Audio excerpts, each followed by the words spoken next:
ਸੁਖਦਾਈ ਹਜ਼ੂਰੀ ਅੰਦਰ ਜੁੜ ਮਿਲ ਬੈਠ ਕੇ ਅਥਵਾ ਦੂਰ ਦਰਾਡੇ ਦੇਸ਼ਾਂ ਵਿਦੇਸ਼ਾਂ ਵਿੱਚ ਬੈਠੇ ਹੋਏ ਵੀ ਟੈਲੀਵਿਜ਼ਨ ਇੰਟਰਨੈਟ ਦੇ ਮਾਧਿਅਮ ਰਾਹੀਂ ਸੁਰਤ ਨੂੰ ਸ਼ਬਦ ਨਾਲ ਜੋੜ ਕੇ ਗੁਰੂ ਬਖਸ਼ਿਸ਼ ਗੁਰੂ ਮਿਹਰ ਦੀ ਪ੍ਰਾਪਤੀ ਲਈ ਯਤਨਸ਼ੀਲ ਹੋ। ਸਾਹਿਬਾਂ ਦੀ ਇਲਾਹੀ ਦਰਗਾਹੀ ਪਵਿੱਤਰ ਪਾਵਨ ਗੁਰਬਾਣੀ ਦੀ ਲੜੀਵਾਰ ਚੱਲ ਰਹੀ ਕਥਾ ਵਿਚਾਰ ਅੱਜ ਦਾ ਪਾਵਨ ਪਵਿੱਤਰ ਸ਼ਬਦ ਬੜੇ ਸਤਿਕਾਰ ਸਹਿਤ ਬੜੀ ਮਿੱਠੀ ਆਵਾਜ਼ ਔਰ ਬੜੇ ਸੁੰਦਰ ਅੰਦਾਜ਼ ਵਿੱਚ ਸਤਿਕਾਰਯੋਗ ਭਾਈ ਸਾਹਿਬ ਭਾਈ ਸਰਵਣ ਸਿੰਘ ਜੀ ਪਾਵਨ ਸਥਾਨ ਦੇ ਸਤਿਕਾਰਯੋਗ ਗ੍ਰੰਥੀ ਸਾਹਿਬ ਤਿੰਨਾਂ ਪਾਸੋਂ ਸਰਵਣ ਕੀਤਾ। ਪਾਵਨ ਸ਼ਬਦ ਦੀ ਵਿਚਾਰ ਆਰੰਭ ਕਰਨ ਤੋਂ ਪਹਿਲਾਂ ਆਪ ਸੰਗਤਾਂ ਦੀ ਅਸੀਸ ਪ੍ਰਾਪਤ ਹੋਵੇ। ਪਿਆਰ ਸਹਿਤ ਗੁਰੂ ਬਖਸ਼ਿਸ਼ ਕੀਤੀ ਗੁਰੂ ਫਤਿਹ ਪ੍ਰਵਾਨੋ ਜੀ। ਵਾਹਿਗੁਰੂ ਜੀ ਕਾ ਖਾਲਸਾ ਵਾਹਿਗੁਰੂ ਜੀ ਕੀ ਫਤਿਹ। ਗੌੜੀ ਰਾਗ ਅੰਦਰ ਭਗਤ ਕਬੀਰ ਸਾਹਿਬ ਜੀਆਂ ਦੇ ਪਾਵਨ ਮੁਖਾਰ ਬਿੰਦ ਤੋਂ ਉਚਾਰਨ ਹੋਏ ਮਹਿਮਾਮਈ ਇਹ ਫਰਮਾਨ ਧੰਨ ਗੁਰੂ ਗ੍ਰੰਥ ਸਾਹਿਬ ਪਾਤਸ਼ਾਹ ਜੀਆਂ ਦੇ ਅੰਗ 323 ਤੋਂ 324 ਤੱਕ ਸੁਸ਼ੋਭਿਤ ਹਨ। ਗੌੜੀ ਕਬੀਰ ਜੀ ਗੌੜੀ ਰਾਗ ਹੈ ਤੇ ਪਾਵਨ ਸ਼ਬਦ ਕਬੀਰ ਜੀ ਦੀ ਮੁਬਾਰਕ ਰਸਨਾ ਤੋਂ ਉਚਾਰਨ ਹੋਇਆ। ਪਹਿਲੀਆਂ ਸ਼ਬਦ ਦੀਆਂ ਆਰੰਭਤਾ ਦੀਆਂ ਪੰਕਤੀਆਂ ਰਹਾਉ ਦੀਆਂ ਪੰਕਤੀਆਂ ਨੇ ਔਰ ਸ਼ਬਦ ਦੇ ਸਾਰੇ ਭਾਵ ਸਾਰੀਆਂ ਪੰਕਤੀਆਂ ਵਿੱਚ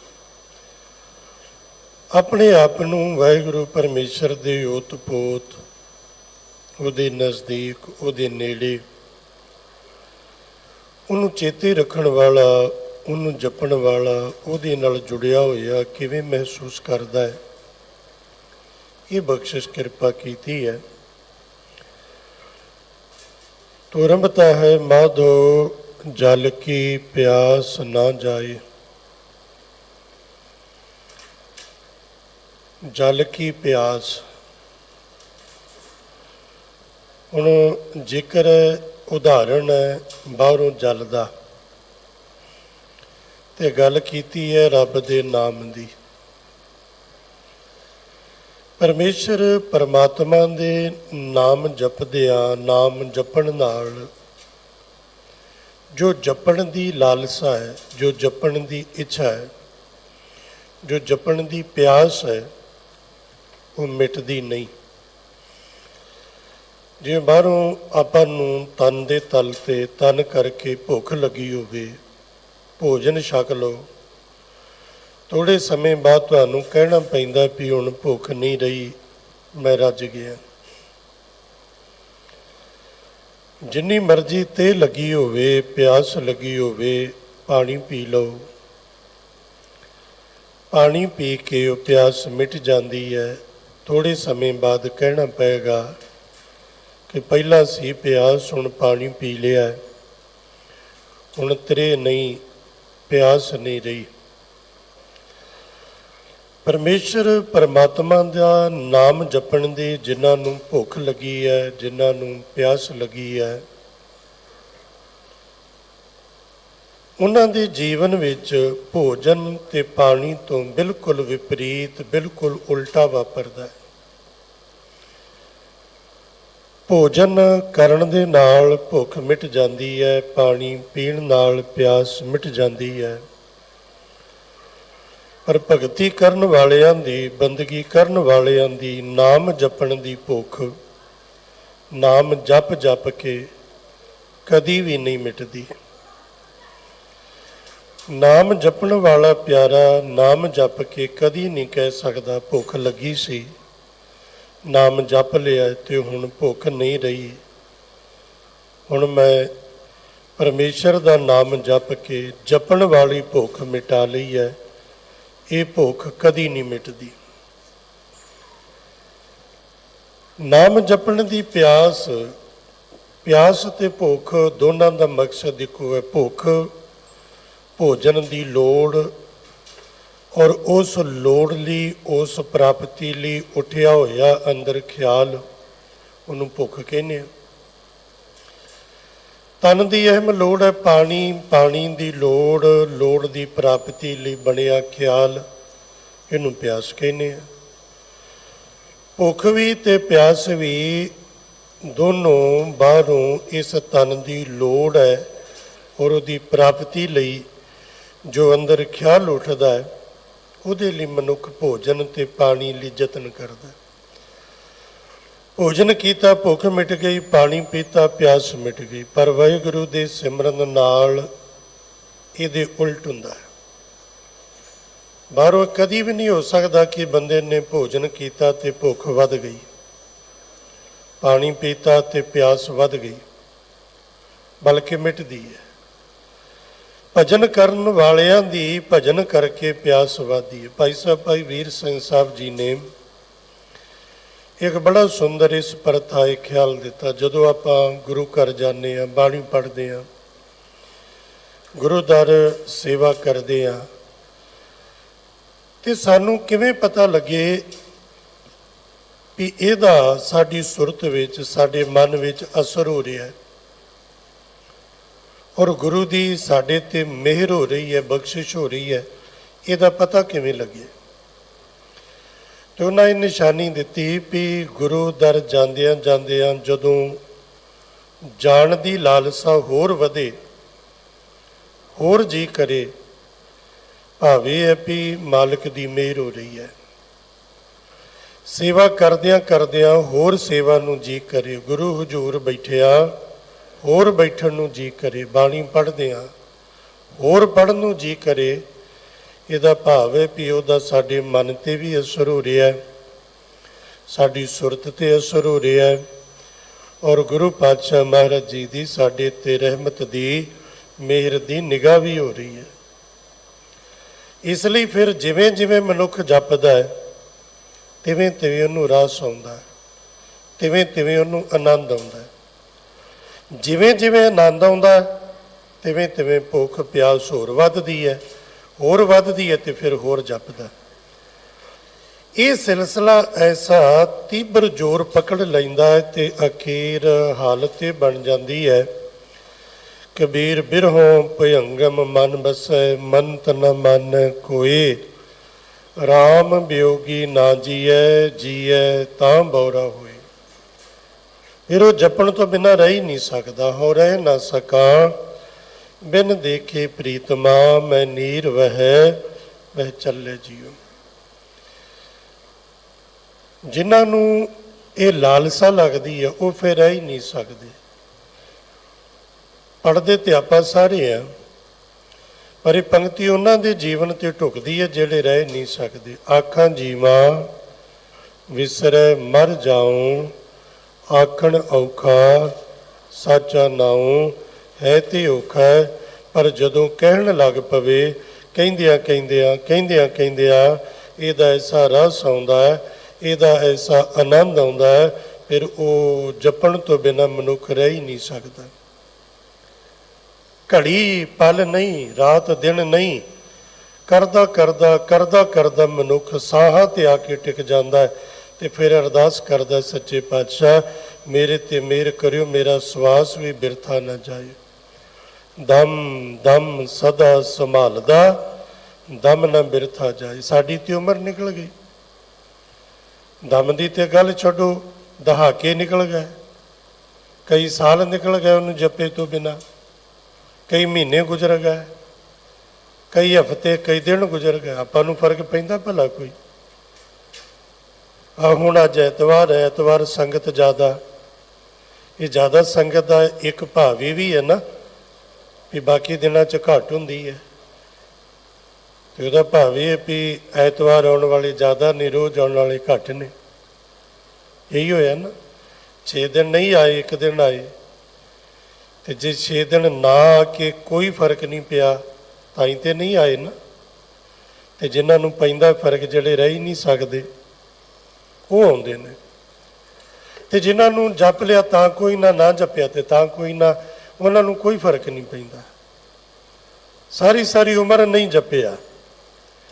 ਤੇ ਕਈ ਵਾਰੀ ਤੇ ਹਾਲਤ ਇਹ ਹੁੰਦੀ ਹੈ, ਬਚਪਨਾ ਜਵਾਨੀ ਬਿਰਥ ਚਲੀ ਗਈ, ਬੁਢੇਪਾ ਆ ਗਿਆ ਨਾ, ਤੇ ਬੁਢੇਪੇ 'ਚ ਵੀ ਜਾ ਕੇ ਕਈ ਵਾਰੀ ਇਹੋ ਜਿਹੇ ਬਜ਼ੁਰਗ ਮਿਲਦੇ ਨੇ, ਬੜੀਆਂ ਸੋਹਣੀਆਂ ਗੱਲਾਂ ਕਰਦੇ ਹੁੰਦੇ ਨੇ ਬਾਣੀ ਬਾਰੇ, ਸਿਧਾਂਤ ਬਾਰੇ, ਸਿੱਖੀ ਬਾਰੇ, ਮਰਿਆਦਾ ਬਾਰੇ, ਤੇ ਆਪ ਅਜੇ ਅੰਮ੍ਰਿਤ ਵੀ ਨਹੀਂ ਛਕਿਆ ਹੁੰਦਾ। ਤੇ ਜੇ ਉਹਨਾਂ ਨਾਲ ਗੱਲਬਾਤ ਕਰਦੇ ਆ, ਫਿਰ ਆਹ ਗੱਲ ਆਵੇ ਨਾ ਵੀ ਵੇਖੋ ਮਾਲਕ ਦੀ ਤੁਹਾਡੇ ਤੇ ਕਿੰਨੀ ਮਿਹਰ ਹੈ, ਤੁਹਾਨੂੰ ਸਮਝ ਸੂਝ ਹੈ ਸਾਰੀ, ਅੰਮ੍ਰਿਤ ਛਕੋ, ਗੁਰੂ ਵਾਲੇ ਬਣ ਕੇ ਗੁਰੂ ਗੋਦ ਵਿੱਚ ਬੈਠੋ। ਮਾਂ ਸਾਹਿਬ ਕੌਰ ਨੂੰ ਮਾਂ ਆਖਣ ਦਾ, ਗੁਰੂ ਗੋਬਿੰਦ ਸਿੰਘ ਪਾਤਸ਼ਾਹ ਜੀ ਨੂੰ ਪਿਤਾ ਬਾਪੂ ਪਿਓ ਆਖਣ ਦਾ, 5 ਪਿਆਰਿਆਂ ਕੋਲੋਂ ਅਧਿਕਾਰ ਪ੍ਰਾਪਤ ਕਰੋ। ਤੇ ਉਹ ਕੋਨਾ ਹੱਸ ਕੇ ਆਖਣਗੇ, ਲਓ ਜੀ ਬਚਪਨਾ ਹੀ ਲੰਘ ਗਿਆ, ਜਵਾਨੀ ਲੰਘ ਗਈ, ਤੇ ਹੁਣ ਬੁਢੇਪਾ ਵੀ ਲੰਘ ਗਿਆ, ਹੁਣ ਕਿੱਥੇ ਛਕਣਾ, ਹੁਣ ਅੱਗੇ ਜਾ ਕੇ ਛਕਾਂਗੇ। ਸੁਣਦੇ ਆ ਨਾ ਤੁਸੀਂ, ਬੜੇ ਲੋਕ ਇਹ ਜਿਹੀਆਂ ਗੱਲਾਂ ਕਰਦੇ ਆ। ਉਹਦਾ ਭਾਵ ਕੀ ਹੈ ਵੀ ਉਹਨਾਂ ਨੂੰ ਕੋਈ ਫਰਕ ਨਹੀਂ ਪੈਂਦਾ, ਕੋਈ ਗੁਰੂ ਵਾਲੇ ਬਣੇ ਤਾਂ ਕੋਈ ਨਹੀਂ, ਨਾ ਬਣੇ ਤਾਂ ਕੋਈ ਨਹੀਂ, ਬਹੁਤ ਤਾਦਾਦ ਐਸੀ ਹੈ। ਤੇ ਜਿਹੜੇ ਪਿਆਰ ਵਾਲੇ ਨੇ ਉਹ ਰਹਿ ਨਹੀਂ ਸਕਦੇ, ਉਹਨਾਂ ਦਾ ਨੇਮ ਹੈ, ਰਹਿ ਨਹੀਂ ਸਕਦੇ। ਉਹ ਆਪਣੇ ਨੇਮ ਨੂੰ ਪਿਆਰ ਨਾਲ, ਸਿਰਨ ਨਾਲ, ਸਿਦਕ ਨਾਲ ਨਿਭਾਉਂਦੇ ਨੇ। ਫਰੀਦਾ ਗਲੀਏ ਚਿੱਕੜ ਦੂਰ, ਘਰ ਨਾਲ ਪਿਆਰੇ ਨੇਹ, ਚੱਲਾਂ ਤਾਂ ਭਿੱਜੇ ਕੰਬਲੀ, ਰਾਹਾਂ ਤਾਂ ਟੁੱਟੇ ਨਿਹ। ਭਿੱਜੋ ਸਿੱਜੋ ਕੰਬਲੀ, ਅੱਲਾ ਵਰਸੈ ਮਿਓ, ਜਾਏ ਮਿਲਾਂ ਤਿੰਨਾ ਸੱਜਣਾ, ਟੁੱਟੇ ਨਾ ਹੀ ਨਿਹ। ਉਹਦੇ ਬਾਕੀ ਜੋ ਕੁਝ ਮਰਜ਼ੀ ਹੋ ਜਾਏ, ਪਿਆਰ ਨਾ ਟੁੱਟੇ, ਨੇਹ ਨਾ ਟੁੱਟੇ। ਤੋ ਪ੍ਰੀਤ ਵੱਧਦੀ ਹੈ। ਮੇਰੀ ਪ੍ਰੀਤ ਗੋਬਿੰਦ ਸਿਉ ਜਿਨ ਘਟੈ, ਮੈਂ ਤੋ ਮੋਲ ਮਹਿੰਗੀ ਲਈ ਜੀ ਸਟੈ। ਜਿਹੜੀ ਬਾਹਰੋਂ ਕੋਈ ਪ੍ਰੀਤ ਹੈ ਨਾ, ਉਹ ਥੋੜ੍ਹੇ ਸਮੇਂ ਬਾਅਦ ਘਟਣਾ ਸ਼ੁਰੂ ਹੋ ਜਾਏਗੀ। ਕੋਈ ਵੀ ਚੀਜ਼ ਦੀ, ਤੁਹਾਨੂੰ ਕੋਈ ਲੀੜਾ ਕੱਪੜਾ ਬਹੁਤ ਚੰਗਾ ਲੱਗਦਾ, ਰੋਜ਼ ਰੋਜ਼ ਉਹੀ ਪਾਈ ਜਾਓ, ਤੁਹਾਡਾ ਮਨ ਅੱਕ ਜਾਏਗਾ। ਤੁਹਾਨੂੰ ਕੋਈ ਪਕਵਾਨ, ਕੋਈ ਪਦਾਰਥ, ਕੋਈ ਮਿਠਾਈ, ਕੋਈ ਵੀ ਸ਼ੈ ਖਾਣ ਵਾਲੀ ਬੜੀ ਤੁਹਾਡੀ ਪਸੰਦ ਹੈ, ਬੜੀ ਰੀਝ ਨਾਲ ਸ਼ੌਂਕ ਨਾਲ ਖਾਂਦੇ ਆ, ਰੋਜ਼ ਰੋਜ਼ ਖਾਓ, ਤੁਹਾਡਾ ਮਨ ਅੱਕ ਜਾਏਗਾ, ਮਨ ਭਰ ਜਾਏਗਾ, ਮੁੜ ਕੇ ਉਧਰ ਮੂੰਹ ਨਹੀਂ ਕਰੋਗੇ। ਤੁਹਾਡਾ ਕੋਈ ਬਹੁਤ ਮਿੱਤਰ ਹੈ, ਨੇੜੇ ਵਾਲਾ, ਮਿਲ ਕੇ ਬੜੀ ਖੁਸ਼ੀ ਹੁੰਦੀ ਹੈ, ਰੋਜ਼ ਰੋਜ਼ ਮਿਲੋ, ਰੋਜ਼ ਮਿਲੋ, ਗੱਲਾਂ ਬਾਤਾਂ ਕਰੋ। ਆਪਾਂ ਉਹਦੇ ਘਰ ਗਏ, ਆਪਣੇ ਘਰ ਆਏ, ਥੋੜ੍ਹੇ ਦਿਨਾਂ ਬਾਅਦ ਕੀ ਹੋਗਾ, ਪ੍ਰੀਤ ਘਟ ਜਾਏਗੀ। ਪ੍ਰੀਤ ਘਟੇ ਨਿਤ ਮੀਤ ਕੇ ਜਾਏ, ਪ੍ਰੀਤ ਘਟ ਜਾਏਗੀ, ਉਹ ਖਿੱਚ ਘਟ ਜਾਏਗੀ। ਵਾਰ-ਵਾਰ ਉਹੀ ਭੋਜਨ ਖਾਣ ਦੇ ਨਾਲ ਪ੍ਰੀਤ ਘਟ ਜਾਏਗੀ, ਉਹ ਭੋਜਨ ਸਵਾਦੀ ਨਹੀਂ ਲੱਗੇਗਾ। ਘਰਾਂ 'ਚ ਵੇਖਦੇ ਆ ਨਾ ਕਿ ਹਫ਼ਤੇ 'ਚ ਦੂਸਰੀ ਵਾਰ ਕੋਈ ਦਾਲ ਸਬਜ਼ੀ ਬਣ ਜੇ ਤੇ ਸਾਰਾ ਘਰ ਸਿਰ ਤੇ ਚੁੱਕ ਲੈਂਦੇ ਕਿ ਵੀ ਆ ਰੋਜ਼ ਆਈ ਦਾਲ ਆਈ, ਮੱਥੇ ਮਾਰਦੇ ਆ। ਕਿਉਂ? ਅਜੇ ਪਰਸੋਂ ਖਾਧੀ ਹੈ ਜੀ, ਚੌਥੇ ਖਾਧੀ।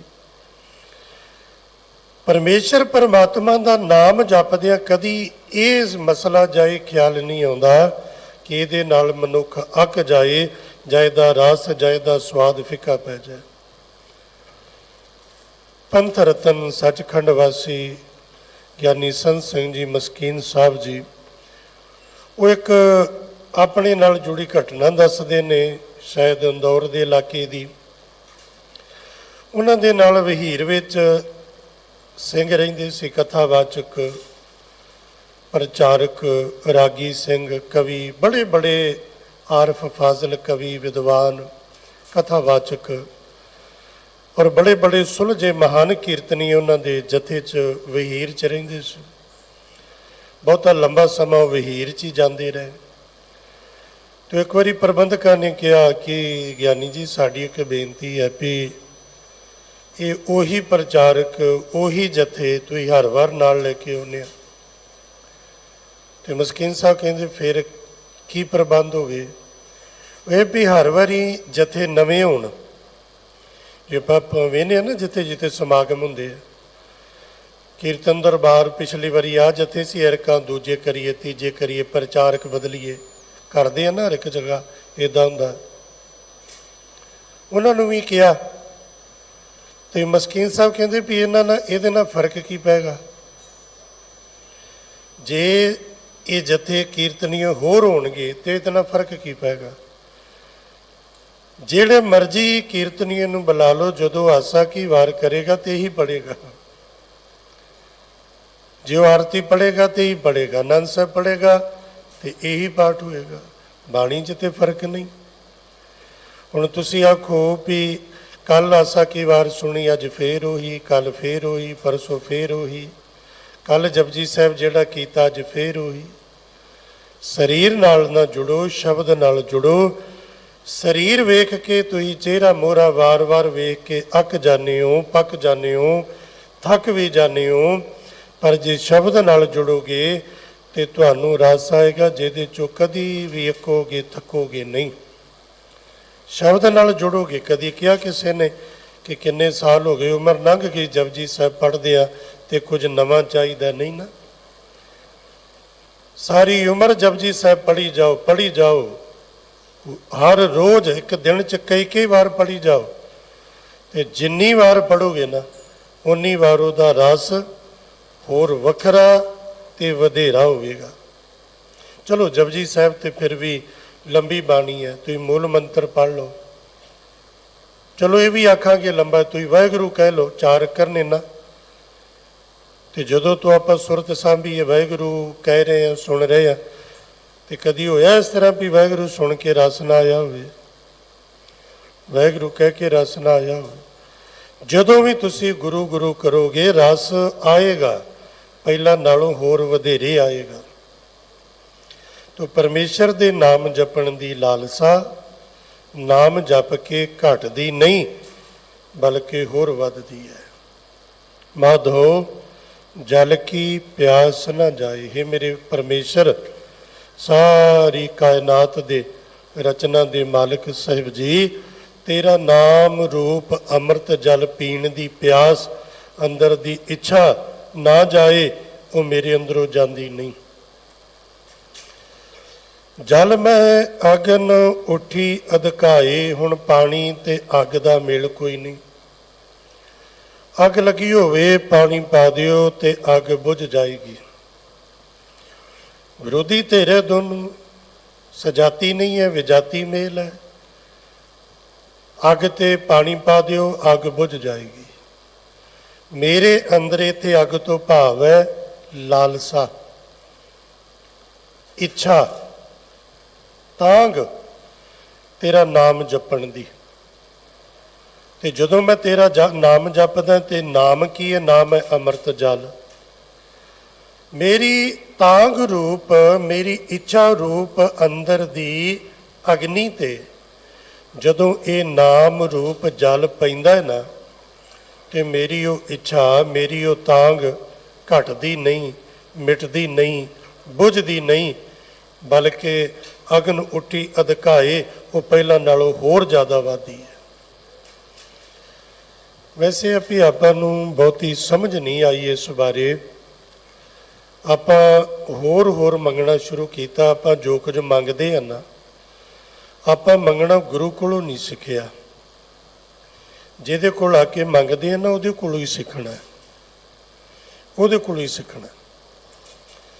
ਛੋਟੇ ਬੱਚੇ ਨੂੰ ਜਿਵੇਂ ਆਪਾਂ ਸਕੂਲ 'ਚ ਭੇਜ ਦਿੰਦੇ ਹਾਂ ਨਾ, ਤੇ ਉਹ ਕਲਾਸ 'ਚ ਜਾਂਦਾ, ਉਹਨੇ ਬਹਿਣਾ ਕਿਵੇਂ, ਉੱਠਣਾ ਕਿਵੇਂ ਹੈ, ਕਲਾਸ 'ਚ ਵੜਨਾ ਕਿਵੇਂ ਹੈ, ਬਾਹਰ ਕਿਵੇਂ ਆਉਣਾ, ਟੀਚਰ ਨਾਲ ਗੱਲ ਕਿਵੇਂ ਕਰਨੀ ਹੈ, ਇਹ ਟੀਚਰ ਹੀ ਸਿਖਾਊ ਉਹਨੂੰ, ਟੀਚਰ ਹੀ ਸਿਖਾਊ। ਮੈਨੂੰ ਕੋਈ ਹੋਰ ਗੱਲ ਯਾਦ ਆ ਗਈ, ਜਦੋਂ ਆਹ ਨੋਟਬੰਦੀ ਹੋਈ ਨਾ, ਤੇ ਉਹ ਚਨਚੇਤ ਸਾਰਾ ਕੰਮ ਹੋ ਗਿਆ।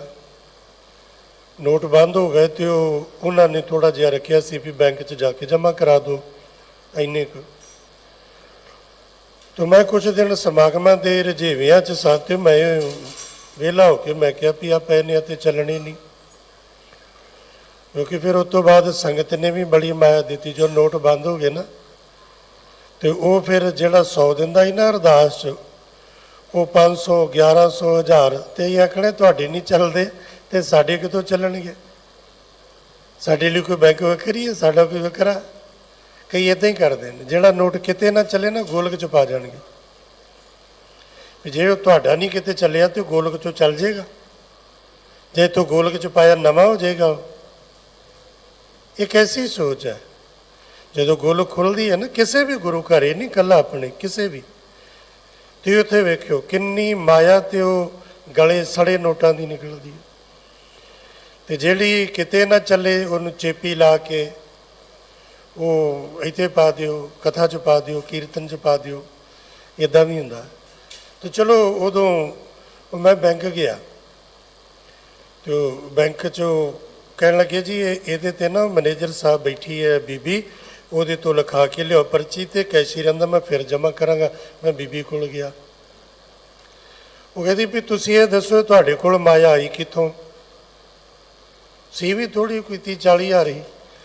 ਮੈਂ ਕਿਹਾ ਵੀ ਸਾਡੇ ਕੋਲ ਕਿੱਥੋਂ ਹੋਣੀ, ਜਿੱਦਾਂ ਸਾਰਿਆਂ ਕੋਲ ਆਉਂਦੀ ਸਾਡੇ ਕੋਲ ਵੀ ਉੱਦਾਂ ਹੀ, ਸਾਡੇ ਕੋਲ ਕਿੱਥੋਂ ਹੋਣੀ? ਹੋਰ ਉਹ ਕਹਿੰਦੀ ਨਹੀਂ ਇੱਥੇ ਰੀਜਨ ਲਿਖੋ। ਮੈਂ ਕੀ ਲਿਖਾਂ? ਉਹਨੂੰ ਮੈਂ 10 ਗੱਲਾਂ ਦੱਸਤੀਆਂ, ਆਹ ਲਿਖਾਂ। ਉਹ ਆਖੇ ਨਾ ਇਹ ਵੀ ਨਹੀਂ ਚੱਲਣਾ, ਇਹ ਵੀ ਨਹੀਂ ਚੱਲਣਾ। ਮੈਂ ਚੁੱਪ ਕਰਕੇ ਬਹਿ ਗਿਆ।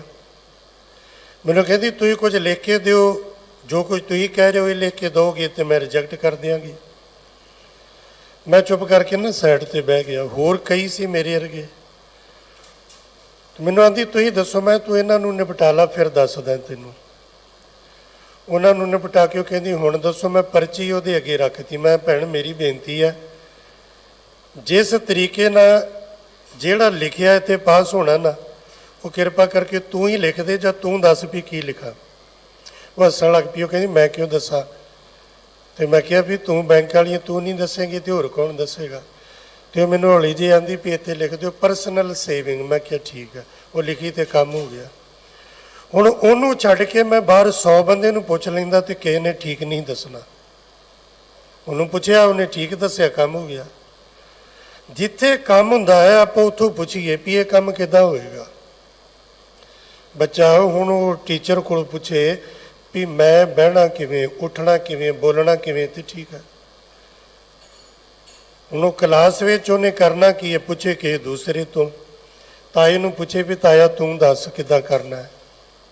ਦਾਦੀ ਤੂੰ ਦੱਸ ਵੀ ਕਲਾਸ 'ਚ ਕਿਵੇਂ ਬਹਿਣਾ, ਤੇ ਦਾਦੀ ਥੋੜ੍ਹੀ ਦੱਸੇਗੀ, ਦਾਦਾ ਥੋੜ੍ਹੀ ਦੱਸੇਗਾ, ਟੀਚਰ ਦੱਸੇਗਾ। ਆਪਾਂ ਗੁਰੂ ਕੋਲੋਂ ਮੰਗਣਾ ਸੀ ਤੇ ਗੁਰੂ ਕੋਲੋਂ ਪੁੱਛਣਾ ਸੀ ਵੀ ਸਤਿਗੁਰੂ ਤੁਸੀਂ ਦੱਸੋ, ਤੁਸੀਂ ਦੱਸੋ ਵੀ ਕੀ ਮੰਗੀਏ।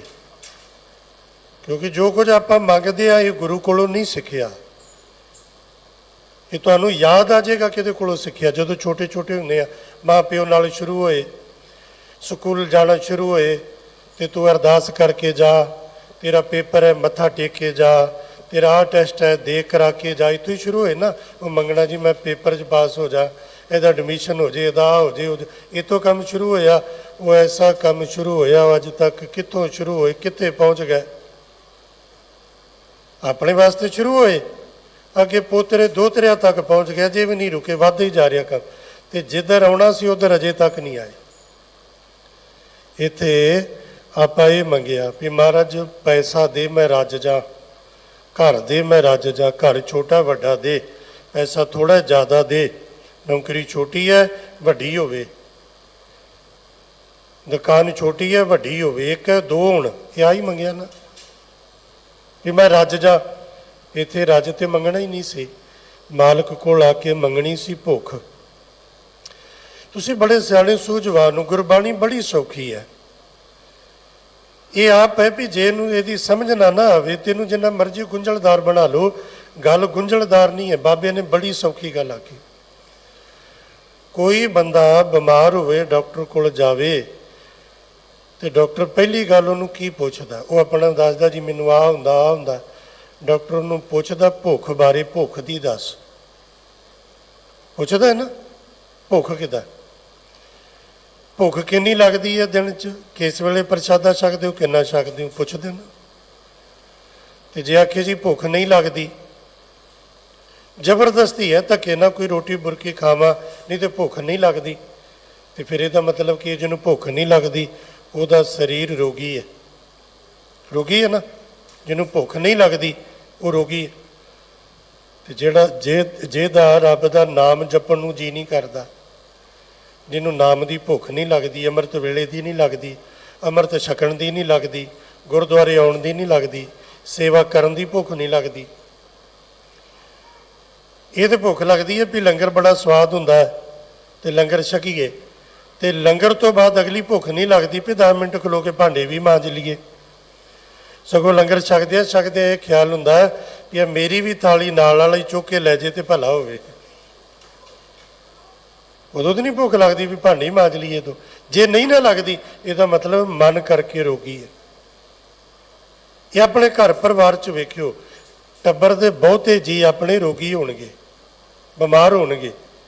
ਹੁਣ ਨਿਆਣੇ ਨੂੰ 2 ਦਿਨ ਭੁੱਖ ਨਾ ਲੱਗੇ ਤੇ ਮਾਂ ਤੜਫ ਉੱਠਦੀ ਹੈ, ਹਾਏ ਮੇਰਾ ਪੁੱਤ ਖਾਂਦਾ ਹੀ ਕੁਝ ਨਹੀਂ। ਤੇ ਮਾਂ ਨੇ ਇਸ ਗੱਲੋਂ ਤੇ ਕਦੀ ਨਹੀਂ ਆਖਿਆ ਵੀ 20 ਸਾਲਾਂ ਦਾ ਹੋ ਗਿਆ ਅਜੇ ਤੱਕ ਜਪਜੀ ਸਾਹਿਬ ਹੀ ਨਹੀਂ ਪੜ੍ਹਦਾ। ਆਖਿਆ ਕਦੀ ਮਾਂ ਨੇ? ਵਿਆਹਣ ਜੋਗਾ ਹੋ ਗਿਆ ਇਹਨੂੰ ਰਹਿ ਰਾਸੀ ਨਹੀਂ ਆਉਂਦੀ, ਆਖਿਆ ਕਦੀ? ਆਉਂਦੀ ਸਾਡੇ ਨਿਆਣਿਆਂ ਨੂੰ, ਆਉਂਦਾ ਜਪਜੀ ਸਾਹਿਬ ਸਾਡੇ ਨਿਆਣਿਆਂ ਨੂੰ? ਗੱਲਾਂ ਜਿੰਨੀਆਂ ਮਰਜ਼ੀ ਸੁਣ ਲਓ, ਜਹਾਨ ਦੀਆਂ ਗੱਲਾਂ ਸੁਣ ਲਓ, ਸਲਾਹਾਂ ਸੁਣ ਲਓ, ਤੇ ਜੇ ਨਹੀਂ ਨਾ ਪੜ੍ਹਦੇ, ਨਹੀਂ ਆਉਂਦਾ, ਇਹਦਾ ਮਤਲਬ ਇਹਨਾਂ ਨੂੰ ਭੁੱਖ ਨਹੀਂ ਲੱਗੀ। ਤੇ ਗੁਰੂ ਕੋਲ ਆ ਕੇ ਫਿਰ ਦੱਸੋ। ਤਨ ਦੀ ਭੁੱਖ ਵਾਸਤੇ ਬਾਹਰ ਦਾ ਵੈਦ ਠੀਕ ਕਰੇਗਾ, ਉਹ ਦੱਸੇਗਾ। ਜਿਹੜੀ ਅੰਦਰ ਦੀ ਭੁੱਖ ਹੈ, ਮੇਰਾ ਵੈਦ ਗੁਰੂ ਗੋਬਿੰਦਾ, ਹਰ ਹਰ ਨਾਮ ਖੁਦ ਮੁਖ ਦੇਵੈ, ਕਾਟੇ ਜਮ ਕੀ ਫੰਦਾ। ਇਹ ਵੈਦ ਨੂੰ ਦੱਸੋ ਤੇ ਇਹਦੇ ਕੋਲ ਆ ਕੇ ਮੰਗੋ, ਸੱਚੇ ਪਾਤਸ਼ਾਹ ਕਿਰਪਾ ਕਰੋ। ਧੀਆਂ ਪੁੱਤਾਂ ਲਈ ਮੰਗਿਆ ਨਾ, ਹੁਣ ਤੱਕ ਬੜਾ ਮੰਗਿਆ, ਕੌਣ ਨਹੀਂ ਮੰਗਦਾ, ਕਿੰਨੇ ਨਹੀਂ ਮੰਗਿਆ? ਆਪਾਂ ਸਾਰੇ ਮੰਗਦੇ ਨਾ। ਇਹ ਪਾਸ ਹੋ ਜੇ, ਪੜ੍ਹ ਜੇ, ਇਹਦਾ ਵਿਆਹ ਹੋ ਜੇ, ਇਹਦੇ ਨਿਆਣੇ ਹੋ ਜਾਣ, ਇਹਦੀ ਨੌਕਰੀ, ਮੰਗਿਆ ਨਾ। ਤੇ ਆਪਾਂ ਸਾਰੇ ਵਿਚਾਰੀਏ ਭਲਾ ਵੀ ਧੀਆਂ ਪੁੱਤਾਂ ਲਈ ਕਿਦਣ ਮੰਗਿਆ, ਸੱਚੇ ਪਾਤਸ਼ਾਹ ਕਿਰਪਾ ਕਰਿਓ ਮੇਰੀ ਧੀ ਨੂੰ ਜਪਜੀ ਸਾਹਿਬ ਕੰਠ ਹੋ ਜੇ। ਮੰਗਿਆ ਕਦੀ? ਮਹਾਰਾਜ ਕਿਰਪਾ ਕਰਿਓ ਮੇਰੀ ਧੀ ਨੂੰ ਗੁਰਬਾਣੀ ਦਾ ਕੀਰਤਨ ਕਰਨਾ ਆ ਜੇ, ਕੱਲ ਨੂੰ ਇਹਨੇ ਸਹੁਰੇ ਘਰ ਜਾਣਾ, ਇਹਨੂੰ ਸ਼ਬਦ ਪੜ੍ਹਨੇ ਆਉਣਾ। ਮਹਾਰਾਜ ਜੀ ਮਿਹਰ ਕਰਿਓ ਮੇਰੀ ਧੀ ਅੰਮ੍ਰਿਤ ਵੇਲੇ ਜਾਗਣ ਲੱਗ ਜੇ। ਸੱਚੇ ਪਾਤਸ਼ਾਹ ਤੇਰੇ ਦਰ ਆ ਕੇ ਇਹ ਮੰਗਦੇ ਆ ਕਿ ਮੇਰੇ ਪੁੱਤ ਨੂੰ ਸਹਿਜ ਪਾਠ ਕਰਨਾ ਆ ਜੇ। ਮੰਗਿਆ ਕਦੀ ਆਪਾਂ? ਕਦੀ ਨਹੀਂ ਮੰਗਿਆ, ਕਦੀ ਨਹੀਂ ਮੰਗਿਆ। ਇਹ ਤੇ ਰੋਜ਼ ਅਰਦਾਸਾਂ ਕਰਦੇ ਆ। ਤੇ ਅਰਦਾਸਾਂ ਕਾਹਦੀਆਂ? ਇਹਦਾ ਵੀਜ਼ਾ ਲੱਗ ਜੇ, ਆ ਕੱਚਾ ਹੈ ਪੱਕਾ ਹੋ ਜੇ, ਇਹਨੂੰ ਨੌਕਰੀ ਨਹੀਂ, ਉਹ ਨੌਕਰੀ ਮਿਲੇ। ਆ ਸਾਰੀਆਂ ਅਰਦਾਸਾਂ ਸੁਣ ਲਓ ਤੇ ਖਲੋ ਕੇ ਭਾਵੇਂ 10 ਮਿੰਟ। ਜਿੰਨੀਆਂ ਲੈਣਾ ਲੱਗੀਆਂ ਹੁੰਦੀਆਂ, ਕੀ ਅਰਦਾਸਾਂ ਹੀ ਨੇ। ਤੇ ਜਾ ਕੇ ਰਟਿਆ ਪਿਟਿਆ ਉਹ ਪੱਕਾ ਸ਼ਬਦ, ਕੀ ਅਰਦਾਸ? ਸੁਖ ਸ਼ਾਂਤੀ ਜੀ। ਉਹ ਸੁਖ ਸ਼ਾਂਤੀ ਕਹਿਣ ਨਾਲ ਨਹੀਂ ਆਉਣੀ। ਸੁਖ ਆਉਣਾ ਸੁੱਖਾਂ ਦੇ ਦਾਤੇ ਨੂੰ ਜਪਿਆ, ਸੁੱਖਾਂ ਦੇ ਦਾਤੇ ਨਾਲ ਸਾਂਝ ਪਾਇਆ। ਚੇਤੇ ਕਰਨਾ ਸੁੱਖ ਹੈ, ਵਿਛੜ ਜਾਣਾ ਉਹਨੂੰ ਵਿਸਾਰ ਦੇਣਾ ਦੁੱਖ ਹੈ। ਆਏ ਭੁੱਖ ਤੇ ਆ ਕੇ ਮੰਗਣਾ ਹੀ, ਸੱਚੇ ਪਾਤਸ਼ਾਹ ਮੇਰੇ ਤੇ ਕਿਰਪਾ ਕਰੋ, ਮੈਨੂੰ ਭੁੱਖ ਲੱਗੇ। ਅੱਜ ਤੋਂ ਮੰਗਿਓ ਇਹ, ਮੈਂ ਰੱਜ ਜਾ ਛੱਡਿਓ ਇਹਨੂੰ, ਮੰਗਿਓ ਰੋਜ਼ ਰੋਜ਼ ਮੰਗਿਓ। ਜਦੋਂ ਤੱਕ ਆ ਅਵਸਥਾ ਨਹੀਂ ਨਾ ਬਣਦੀ, ਇਸ ਤਰ੍ਹਾਂ ਦੀ ਭੁੱਖ ਨਹੀਂ ਲੱਗਦੀ, ਉਦੋਂ ਤੱਕ ਮੰਗਿਓ ਵੀ ਸੱਚੇ ਪਾਤਸ਼ਾਹ ਮਿਹਰ ਕਰੋ, ਸਾਚੇ ਨਾਮ ਕੀ ਲਾਗੇ ਭੂਖ। ਮਹਾਰਾਜ ਮੈਨੂੰ ਹੁਣ ਕੁਝ ਨਹੀਂ ਚਾਹੀਦਾ। ਆ ਤੇ ਕੋਲੂ ਦੇ ਬੈਲਰ ਦਾ ਕੰਮ ਹੈ, ਜਿਉਂ ਤੁਰੇ ਆ ਕਿਤੇ ਪਹੁੰਚੇ ਮੰਜ਼ਿਲ ਤੇ, ਅੱਜ ਤੱਕ ਮੁੱਕਿਆ ਹੀ ਨਹੀਂ। 5-7 ਸਾਲ ਤੋਂ ਲੱਗੇ ਇੱਥੇ ਖਲੋ ਕੇ ਮੰਗਣ, 70 ਸਾਲ ਦੇ ਹੋ ਗਏ, ਅਜੇ ਵੀ ਉੱਥੇ ਹੀ ਕਹਾਣੀ। ਇਹ ਤੇ ਮੁੱਕਣਾ ਹੀ ਨਹੀਂ ਹੈ। 40-50 ਸਾਲਾਂ ਤੱਕ ਪਰਿਵਾਰ ਲਈ, ਧੀਆਂ ਪੁੱਤਾਂ ਲਈ, ਤੇ ਉਸ ਤੋਂ ਬਾਅਦ ਅੱਗੇ ਪੋਤਰੇ ਪੋਤਰੀਆਂ, ਦੋਤੇ ਦੋਤਰੀਆਂ, ਉਸ ਤੋਂ ਅੱਗੇ ਫਿਰ ਯੂਟਰਨ ਮਾਰ ਲਈਦਾ, ਫਿਰ ਆਪਣੇ ਲਈ। ਅੱਖਾਂ ਤੋਂ ਦੀਦਾ ਨਹੀਂ, ਕੰਨਾਂ ਤੋਂ ਸੁਣਦਾ ਨਹੀਂ, ਗੋਡੇ ਗਿੱਟੇ ਦੁਖਦੇ ਨੇ, ਫਿਰ ਆਪਣੇ ਲਈ ਮੰਗਣਾ ਸ਼ੁਰੂ ਕਰਤਾ। ਤੇ ਜਿਹੜਾ ਅਸਲੀ ਮੰਗਣਾ ਹੀ ਉਹ ਤੇ ਰਹਿ ਗਿਆ, ਆ ਮੰਗਣਾ। ਸੱਚੇ ਪਾਤਸ਼ਾਹ ਭੁੱਖ ਦੇ, ਤੇ ਜਿੱਦਣ ਆ ਭੁੱਖ ਲੱਗ ਗਈ ਨਾ ਤੇ ਉਦਣ ਕੀ ਹੋਏਗਾ? ਜਲ ਮੈਂ ਅਗਨ ਉੱਠੀ ਅਧਕਾਏ। ਜਿੱਦਣ ਆ ਭੁੱਖ ਲੱਗ ਗਈ, ਤੀਬਰ ਭੁੱਖ ਲੱਗੀ ਕੜਾਕੇ ਦੀ, ਜਦੋਂ ਲੱਗੀ ਭੁੱਖ ਤੇ ਬਹਿ ਕੇ ਪੜ੍ਹੋਗੇ ਨਾ ਜਪਜੀ ਸਾਹਿਬ ਦਾ ਪਾਠ, ਤੇ ਤੁਹਾਡਾ ਧਿਆਨ ਘੜੀ ਵੱਲ ਨਹੀਂ ਹੋਏਗਾ। ਉਦੋਂ ਧਿਆਨ ਫੋਨ ਵੱਲ ਨਹੀਂ ਹੋਏਗਾ ਵੀ ਕਦੋਂ ਸ਼ਲੋਕ ਪੜ੍ਹਾਂ ਤੇ ਭਾਜਾਂ, ਨਹੀਂ। ਉਦੋਂ ਜਿਵੇਂ ਪੜ੍ਹੋਗੇ ਨਾ ਸ਼ਲੋਕ ਤੇ ਫਿਰ ਜੀ ਕਰੇਗਾ ਵੀ ਨਹੀਂ ਬੜਾ ਸਵਾਦ ਆਇਆ, ਇੱਕ ਹੋਰ ਪੜ੍ਹ ਲਾਂ, ਇੱਕ ਹੋਰ ਕਰ ਲਾਂ, ਫਿਰ ਇੱਕ ਹੋਰ ਸ਼ੁਰੂ ਹੋ ਜਾਏਗਾ। ਇੱਕ ਹੋਰ ਕਰਕੇ ਦੋ ਹੋ ਗਏ, ਇੱਕ ਨਾਲ ਇੱਕ ਦੀ ਪਿਆਸ ਵਧੀ, ਦੋ ਹੋ ਗਏ ਤੇ ਪਿਆਸ ਡਬਲ ਹੋ ਗਈ, ਭੁੱਖ ਡਬਲ ਹੋ ਗਈ। ਫਿਰ ਜੀ ਕਰੇਗਾ ਹੋਰ ਕਰਾਂ, ਹੋਰ ਕਰਾਂ, ਕਰਦਿਆਂ ਕਰਦਿਆਂ ਫਿਰ ਉਹ ਅਵਸਥਾ ਬਣਦੀ। ਇੱਕ ਖਿਨ ਪਲ ਵਿਸਰੇ ਤੂੰ ਸੁਆਮੀ, ਜਾਣੋ ਬਰਸ 50। ਤੇ ਫਿਰ ਕਰਦਿਆਂ ਕਰਦਿਆਂ ਪਤਾ ਕੀ ਅਰਦਾਸ ਕਰਦਾ, ਬਾਣੀ ਪੜ੍ਹੋ ਤੇ ਸਮਝ ਆਉਂਦੀ। ਉਹ ਅਰਦਾਸ ਕਰਦਾ, ਮਹਾਰਾਜ ਤੂੰ ਮੈਨੂੰ ਅੱਖਾਂ ਦੋ ਦਿੱਤੀਆਂ, ਤੇਰਾ ਸ਼ੁਕਰ। ਨੱਕ ਇੱਕ ਦਿੱਤਾ, ਤੇਰਾ ਸ਼ੁਕਰ। ਨਾਸਾਂ ਦੋ, ਤੇਰਾ ਸ਼ੁਕਰ। ਦੋ ਹੱਥ, ਦੋ ਪੈਰ, ਇੱਕ ਜ਼ੁਬਾਨ, ਇੰਨਾ ਕੁਝ ਦਿੱਤਾ ਨਾ। ਸੱਚੇ ਪਾਤਸ਼ਾਹ ਮੇਰੀ ਇੱਕ ਤੇਰੇ ਚਰਨਾਂ 'ਚ ਬੇਨਤੀ ਹੈ, ਬਾਕੀ ਸਾਰਾ ਕੁਝ ਠੀਕ, ਪਰ ਮੇਰੀ ਜ਼ੁਬਾਨ ਇੱਕ ਤੂੰ ਦਿੱਤੀ ਹੈ, ਇਹ ਇੱਕ ਨਹੀਂ ਚਾਹੀਦੀ ਮੈਨੂੰ, ਇੱਕ ਨਹੀਂ ਚਾਹੀਦੀ। ਵੈਸੇ ਤੇ ਇਹ ਵੀ ਹੈ ਇੱਕ, ਇਹਨੂੰ ਸਾਂਭ ਕੇ ਨਾ ਵਰਤਿਆ ਜਾਏ ਤੇ ਇੱਕ ਦੇ ਹੀ ਪਵਾੜੇ ਨੇ ਘਰ ਘਰ 'ਚ। ਜਿੰਨੇ ਹਰ ਘਰ ਦੇ ਵਿੱਚ ਮਹਾਭਾਰਤ ਬਣੀ ਪਈ ਹੈ ਨਾ, ਨਾ ਤੇ ਪੈਸੇ ਦੀ ਕੋਈ ਗੱਲ, ਨਾ ਕੋਈ ਲੀੜੇ ਕੱਪੜੇ ਦਾ ਰੌਲਾ, ਨਾ ਕੋਈ ਰੋਟੀ ਟੁੱਕ ਦਾ ਰੌਲਾ। ਇਹ ਜਿੰਨੀ ਕਲੇ ਕਲੇਸ਼ ਹੈ ਨਾ ਜ਼ੁਬਾਨ ਦੀ ਹੈ ਹਰ ਘਰ ਵਿੱਚ। ਚਾਹੇ ਉਹ 10 ਜੀ ਨੇ ਤੇ 10 ਚੋਂ ਇੱਕ ਦੀ ਚੱਲਦੀ ਹੋਵੇ ਜ਼ੁਬਾਨ, ਉਹ 9 ਨੂੰ ਸੁੱਕਣੇ ਪਾ ਛੱਡਦਾ। ਇਹ ਕਲਾ ਜ਼ੁਬਾਨ ਦੀ ਹੈ, ਹੋਰ ਕੁਝ ਵੀ ਨਹੀਂ। ਐਵੇਂ ਸਿਆਣਿਆਂ ਨੇ ਕਿਹਾ ਸੀ, ਇੱਕ ਚੁੱਪ 100 ਸੁੱਖ। ਇਹ ਕਲਾ ਜ਼ੁਬਾਨ ਦੀ ਹੈ। ਮਹਾਰਾਜ ਮੈਨੂੰ ਜ਼ੁਬਾਨ ਦਿੱਤੀ ਇੱਕ, ਤੇ ਸੱਚੇ ਪਾਤਸ਼ਾਹ ਪੁੱਛਣਗੇ ਫਿਰ ਕਿੰਨੀਆਂ ਕੁ ਚਾਹੀਦੀਆਂ। ਹੁਣ ਇੱਕ ਜ਼ੁਬਾਨ ਨਾਲ ਤੇ ਇੱਕ ਵਾਰੀ ਵਾਹਿਗੁਰੂ ਆਖਦਾ ਹੈ, ਇੱਕ ਜ਼ੁਬਾਨ ਨਾਲ ਇੱਕ ਵਾਰੀ ਕੋਈ ਰਾਮ ਰਾਮ ਆਖੇਗਾ, ਅੱਲਾ ਅੱਲਾ ਆਖੇਗਾ। ਸੱਚੇ ਪਾਤਸ਼ਾਹ ਮੇਰੀ ਅਰਦਾਸ ਹੈ, ਇਹ ਮੇਰੀਆਂ ਰਸਨਾਂ, ਮੇਰੀਆਂ ਜ਼ੁਬਾਨਾਂ ਵਧਾ ਦੇ, ਹੋਰ ਦੇ। ਤੇ ਮਹਾਰਾਜ ਪੁੱਛਦੇ ਕਿੰਨੀਆਂ ਚਾਹੀਦੀਆਂ, ਦੱਸ। ਤੇ ਬਾਣੀ ਪੜ੍ਹੋ, ਲੱਖ ਜਿਹਬਾ ਦੇਹੋ ਮੇਰੇ ਪਿਆਰੇ, ਮੁਖ ਹਰ ਆਰਾਧੇ ਤੇਰਾ ਰਾਮ। ਮੈਨੂੰ ਚਾਹੀਦੀਆਂ ਲੱਖਾਂ ਜ਼ੁਬਾਨਾਂ, ਲੱਖਾਂ ਜ਼ੁਬਾਨਾਂ ਦੇ ਦੇ। ਕੀ ਕਰੇਗਾ ਲੱਖਾਂ ਜ਼ੁਬਾਨਾਂ ਨਾਲ? ਤੇਰਾ ਨਾਮ ਲਵਾਂਗਾ। ਲੱਖਾਂ ਜ਼ੁਬਾਨਾਂ ਹੋਣਗੀਆਂ ਨਾ, ਤੇ ਫਿਰ ਹੋਏਗਾ ਕਿ ਇੱਕ ਦੂ ਜੀਭੋਂ ਲੱਖ ਹੋਏ, ਲੱਖ ਹੋਏ, ਲੱਖ 20, ਲੱਖ ਲੱਖ ਗੇੜਾ ਆਖੀਐ, ਏਕ ਨਾਮ ਜਗਦੀਸ਼। ਹੁਣ ਨਾਮ ਕਿੰਨਾ? ਏਕ। ਜਗਦੀਸ਼ ਦਾ ਇੱਕ ਨਾਮ। ਤੇ ਲੈਣਾ ਕਿੰਨੀ ਵਾਰ? ਲੱਖਾਂ ਵਾਰ। ਤੇ ਲੱਖਾਂ ਵਾਰ ਕਿਉਂ ਲੈਣਾ? ਇਸ ਲਈ ਜਿਵੇਂ ਜਿਵੇਂ ਲਏਗਾ ਤਿਵੇਂ ਤਿਵੇਂ ਪਿਆਸ ਵਧੇਗੀ। ਇਹ ਪਿਆਸ ਮੁੱਕਣੀ ਨਹੀਂ, ਘਟਣੀ ਨਹੀਂ। ਪਰ ਆਪਾਂ ਇਹ ਪਿਆਸ ਨਾ ਵਧਾਈ, ਨਾ ਇਹ ਭੁੱਖ ਵਧਾਈ। ਆਪਾਂ ਤੇ ਪਿਆਸ ਤੇ ਭੁੱਖ ਵਧਾਈ ਪੈਸੇ ਦੀ। ਤੇ ਮਾਰੇ ਕਹਿੰਦੇ ਉਹਦੇ ਕੰਮ ਕਿਤੇ ਪੂਰਾ ਹੋਣਾ ਨਹੀਂ। ਸਹਿਸ ਖੱਟੇ ਲੱਖ ਕੋ ਉਠ ਧਾਵੈ, ਤ੍ਰਿਪਤ ਨਾ ਆਵੇ ਮਾਇਆ ਪਾਛੇ ਪਾਵੇ, ਅਨਕ ਭੋਗ ਵਿਖਿਆ ਕੇ ਕਰੇ, ਨਹਿ ਤ੍ਰਿਪਤਾਵੇ ਖੱਪ ਖੱਪ ਮਰੇ। ਉਹਦੇ ਕਦੀ ਪੂਰਾ ਨਹੀਂ ਹੋਣਾ। ਇੱਧਰ ਹੋਣਾ ਕੰਮ ਪੂਰਾ। ਲੱਖ ਲੱਖ ਗੇੜਾ ਆਖੀ ਹੈ, ਏਕ ਨਾਮ ਜਗਦੀਸ਼। ਕਿਉਂ? ਕਿਉਂਕਿ ਇਹ ਨਾ ਭੁੱਖ ਮਿਟਦੀ ਹੈ, ਨਾ ਪਿਆਸ ਮਿਟਦੀ ਹੈ। ਜਿਵੇਂ ਭੁੱਖ ਪਿਆਸ ਲੱਗੇਗੀ ਜਪਣ ਦੀ, ਇਹ ਜਪੇਗਾ। ਜਿਵੇਂ ਜਪੇਗਾ ਤਿਵੇਂ ਰਸ ਆਏਗਾ, ਤਿਵੇਂ ਆਨੰਦ ਆਏਗਾ। ਜਿਵੇਂ ਆਨੰਦ ਆਏਗਾ ਹੋਰ ਜਪੇਗਾ। ਇਹ ਇੱਕ ਨਾ ਇਹ ਟਰਾਈਐਂਗਲ ਜਿਵੇਂ ਬਣਾ ਲਓ। ਭੁੱਖ ਪਿਆਸ ਲੱਗੀ, ਜਪਿਆ, ਜਪਿਆ ਫਿਰ ਆਨੰਦ ਆਇਆ, ਆਨੰਦ ਦੀ ਪ੍ਰਾਪਤੀ ਲਈ ਫਿਰ ਜਪਿਆ। ਇਹ ਫਿਰ ਐਸਾ ਸਿਲਸਿਲਾ ਚੱਲਦਾ ਹੈ, ਨਾ ਆਨੰਦ ਘਟੇ ਨਾ ਜਪਣ ਤੋਂ ਫਿਰ ਮਨ ਅੱਕੇ। ਫਿਰ ਜਪਦਾ ਹੀ ਜਾਂਦਾ, ਜਪਦਾ ਹੀ ਜਾਂਦਾ।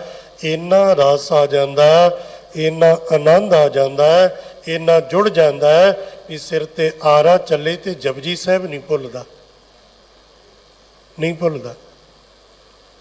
ਦੇਗ ਚੁੱਬਲ ਕੇ ਨਹੀਂ ਭੁੱਲਦਾ, ਚਰਖੜੀ ਤੇ ਚੜ੍ਹ ਕੇ ਨਹੀਂ ਭੁੱਲਦਾ। ਪੜ੍ਹਿਓ ਸ਼ਬੇਗ ਸਿੰਘ ਤੇ ਸ਼ਾਹਬਾਜ਼ ਸਿੰਘ ਨੂੰ। ਕਿਤੇ 17 ਸਾਲ ਦਾ ਪੁੱਤ ਸ਼ਾਹਬਾਜ਼ ਸਿੰਘ ਚਰਖੜੀ ਤੇ ਚੜ੍ਹ ਗਿਆ, ਜਪਜੀ ਸਾਹਿਬ ਪੜ੍ਹਦਾ ਪੜ੍ਹਦਾ। ਉਹਨੂੰ ਨਹੀਂ ਵਿਸਰਿਆ। ਇਹ ਨੀਹਾਂ 'ਚ ਨਹੀਂ ਵਿਸਰਦਾ, ਸਰਹੰਦੀਆਂ 'ਚ। ਇਹ ਜੰਗ ਦੇ ਮੈਦਾਨ 'ਚ ਨਹੀਂ ਫਿਰ ਰੱਬ ਦਾ ਨਾਮ ਵਿਸਰਦਾ। ਇਹ ਜਪਦਿਆਂ ਜਪਦਿਆਂ ਇਹਦੇ ਚ ਰਸ ਇੰਨਾ ਹੁੰਦਾ। ਜਲ ਮੈਂ ਅਗਨ ਉੱਠੀਏ ਦਿਖਾਏ ਰਹਾਉ, ਇਹ ਰਾਉ ਦੀਆਂ ਪੰਕਤੀਆਂ ਤੇ ਸ਼ਬਦ ਦਾ ਆਧਾਰ। ਹੁਣ ਆਪਣੇ ਆਪ ਨੂੰ ਰੱਖਿਆ ਪਰਮੇਸ਼ਰ ਦੇ ਨੇੜੇ ਵੀ ਮਾਲਕ ਮੈਂ ਤੇ ਹਾਂ ਹੀ ਤੇਰਾ ਤੇ ਤੇਰੇ ਆਸਰੇ ਤੇ ਹੀ ਹਾਂ, ਤੇਰੇ ਤੋਂ ਬਿਨਾਂ ਤੇ ਗੁਜ਼ਾਰਾ ਹੀ ਨਹੀਂ, ਤੇਰੇ ਤੋਂ ਬਿਨਾਂ ਤੇ ਮਰ ਜਾਵਾਂਗੇ। ਤੂੰ ਜਲ ਨਿਧ ਹੋਂ ਜਲ ਕਾ ਮੀਨ, ਤੂੰ ਜਲ ਨਿਧ, ਜਲ ਨਿਧ, ਨਿਧ ਕਹੀਏ ਖਜ਼ਾਨਾ, ਤੇ ਪਾਣੀ ਦਾ ਖਜ਼ਾਨਾ ਕੀ ਹੁੰਦਾ? ਸਮੁੰਦਰ। ਤੂੰ ਹੈ ਸਮੁੰਦਰ ਤੇ ਮੈਂ ਕੌਣ ਹੈ? ਜਲ ਕਾ ਮੀਨ, ਪਾਣੀ 'ਚ ਰਹਿਣ ਵਾਲੀ ਮੱਛੀ। ਤੂੰ ਸਮੁੰਦਰ ਹੈ ਬਹੁਤ ਵੱਡਾ ਹੈ ਤੇ ਮੈਂ ਮੱਛੀ ਹਾਂ। ਤੇ ਮੱਛੀ ਕਿਹਦੇ ਆਸਰੇ ਤੇ ਹੈ? ਪਾਣੀ ਦੇ। ਜੇ ਬਾਹਰ ਨਿਕਲ ਜੇ ਤੇ ਮਰ ਨਾ ਜਾਏਗੀ ਤੜਫ ਤੜਫ ਕੇ। ਪਾਣੀ ਦਾ ਆਸਰਾ, ਪਾਣੀ ਆਧਾਰ ਹੈ ਮੱਛੀ ਦਾ। ਤੂੰ ਦਰਿਆਓ ਦਾਨਾ ਬੀਨਾ, ਮੈਂ ਮਛਲੀ ਕੈਸੇ ਅੰਤ ਲਹਾ। ਤੂੰ ਸਮੁੰਦਰ ਤੇ ਮੈਂ ਮੱਛੀ। ਜਲ ਮੈਂ ਰਹੂੰ ਜਲਹ ਬਿਨ ਖੀਨ, ਜੇ ਤੇ ਰਵਾਂ ਪਾਣੀ 'ਚ ਫਿਰ ਤੇ ਜੀਵਨ, ਤੇ ਪਾਣੀ ਤੋਂ ਬਾਹਰ ਆ ਜਾ।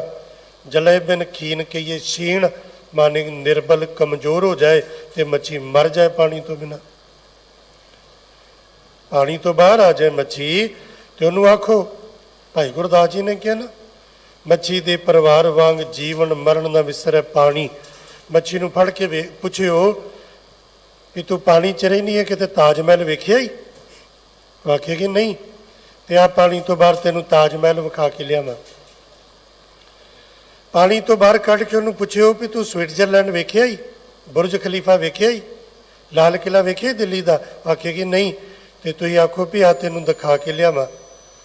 ਤੇ ਆਖੇਗੀ ਵੀ ਮੈਂ ਪਾਣੀ ਤੋਂ ਮਾੜਾ ਜਿਹਾ ਬਾਹਰ ਆਈ, ਮੈਂ ਤੇ ਮਰ ਜਾਣਾ। ਪਾਣੀ ਤੋਂ ਵਿਛੜਨਾ ਵਿਛੋੜਾ ਥੋੜ੍ਹੀ ਹੈ, ਪਾਣੀ ਤੋਂ ਵਿਛੜਨਾ ਤੇ ਮੇਰੀ ਮੌਤ ਹੈ।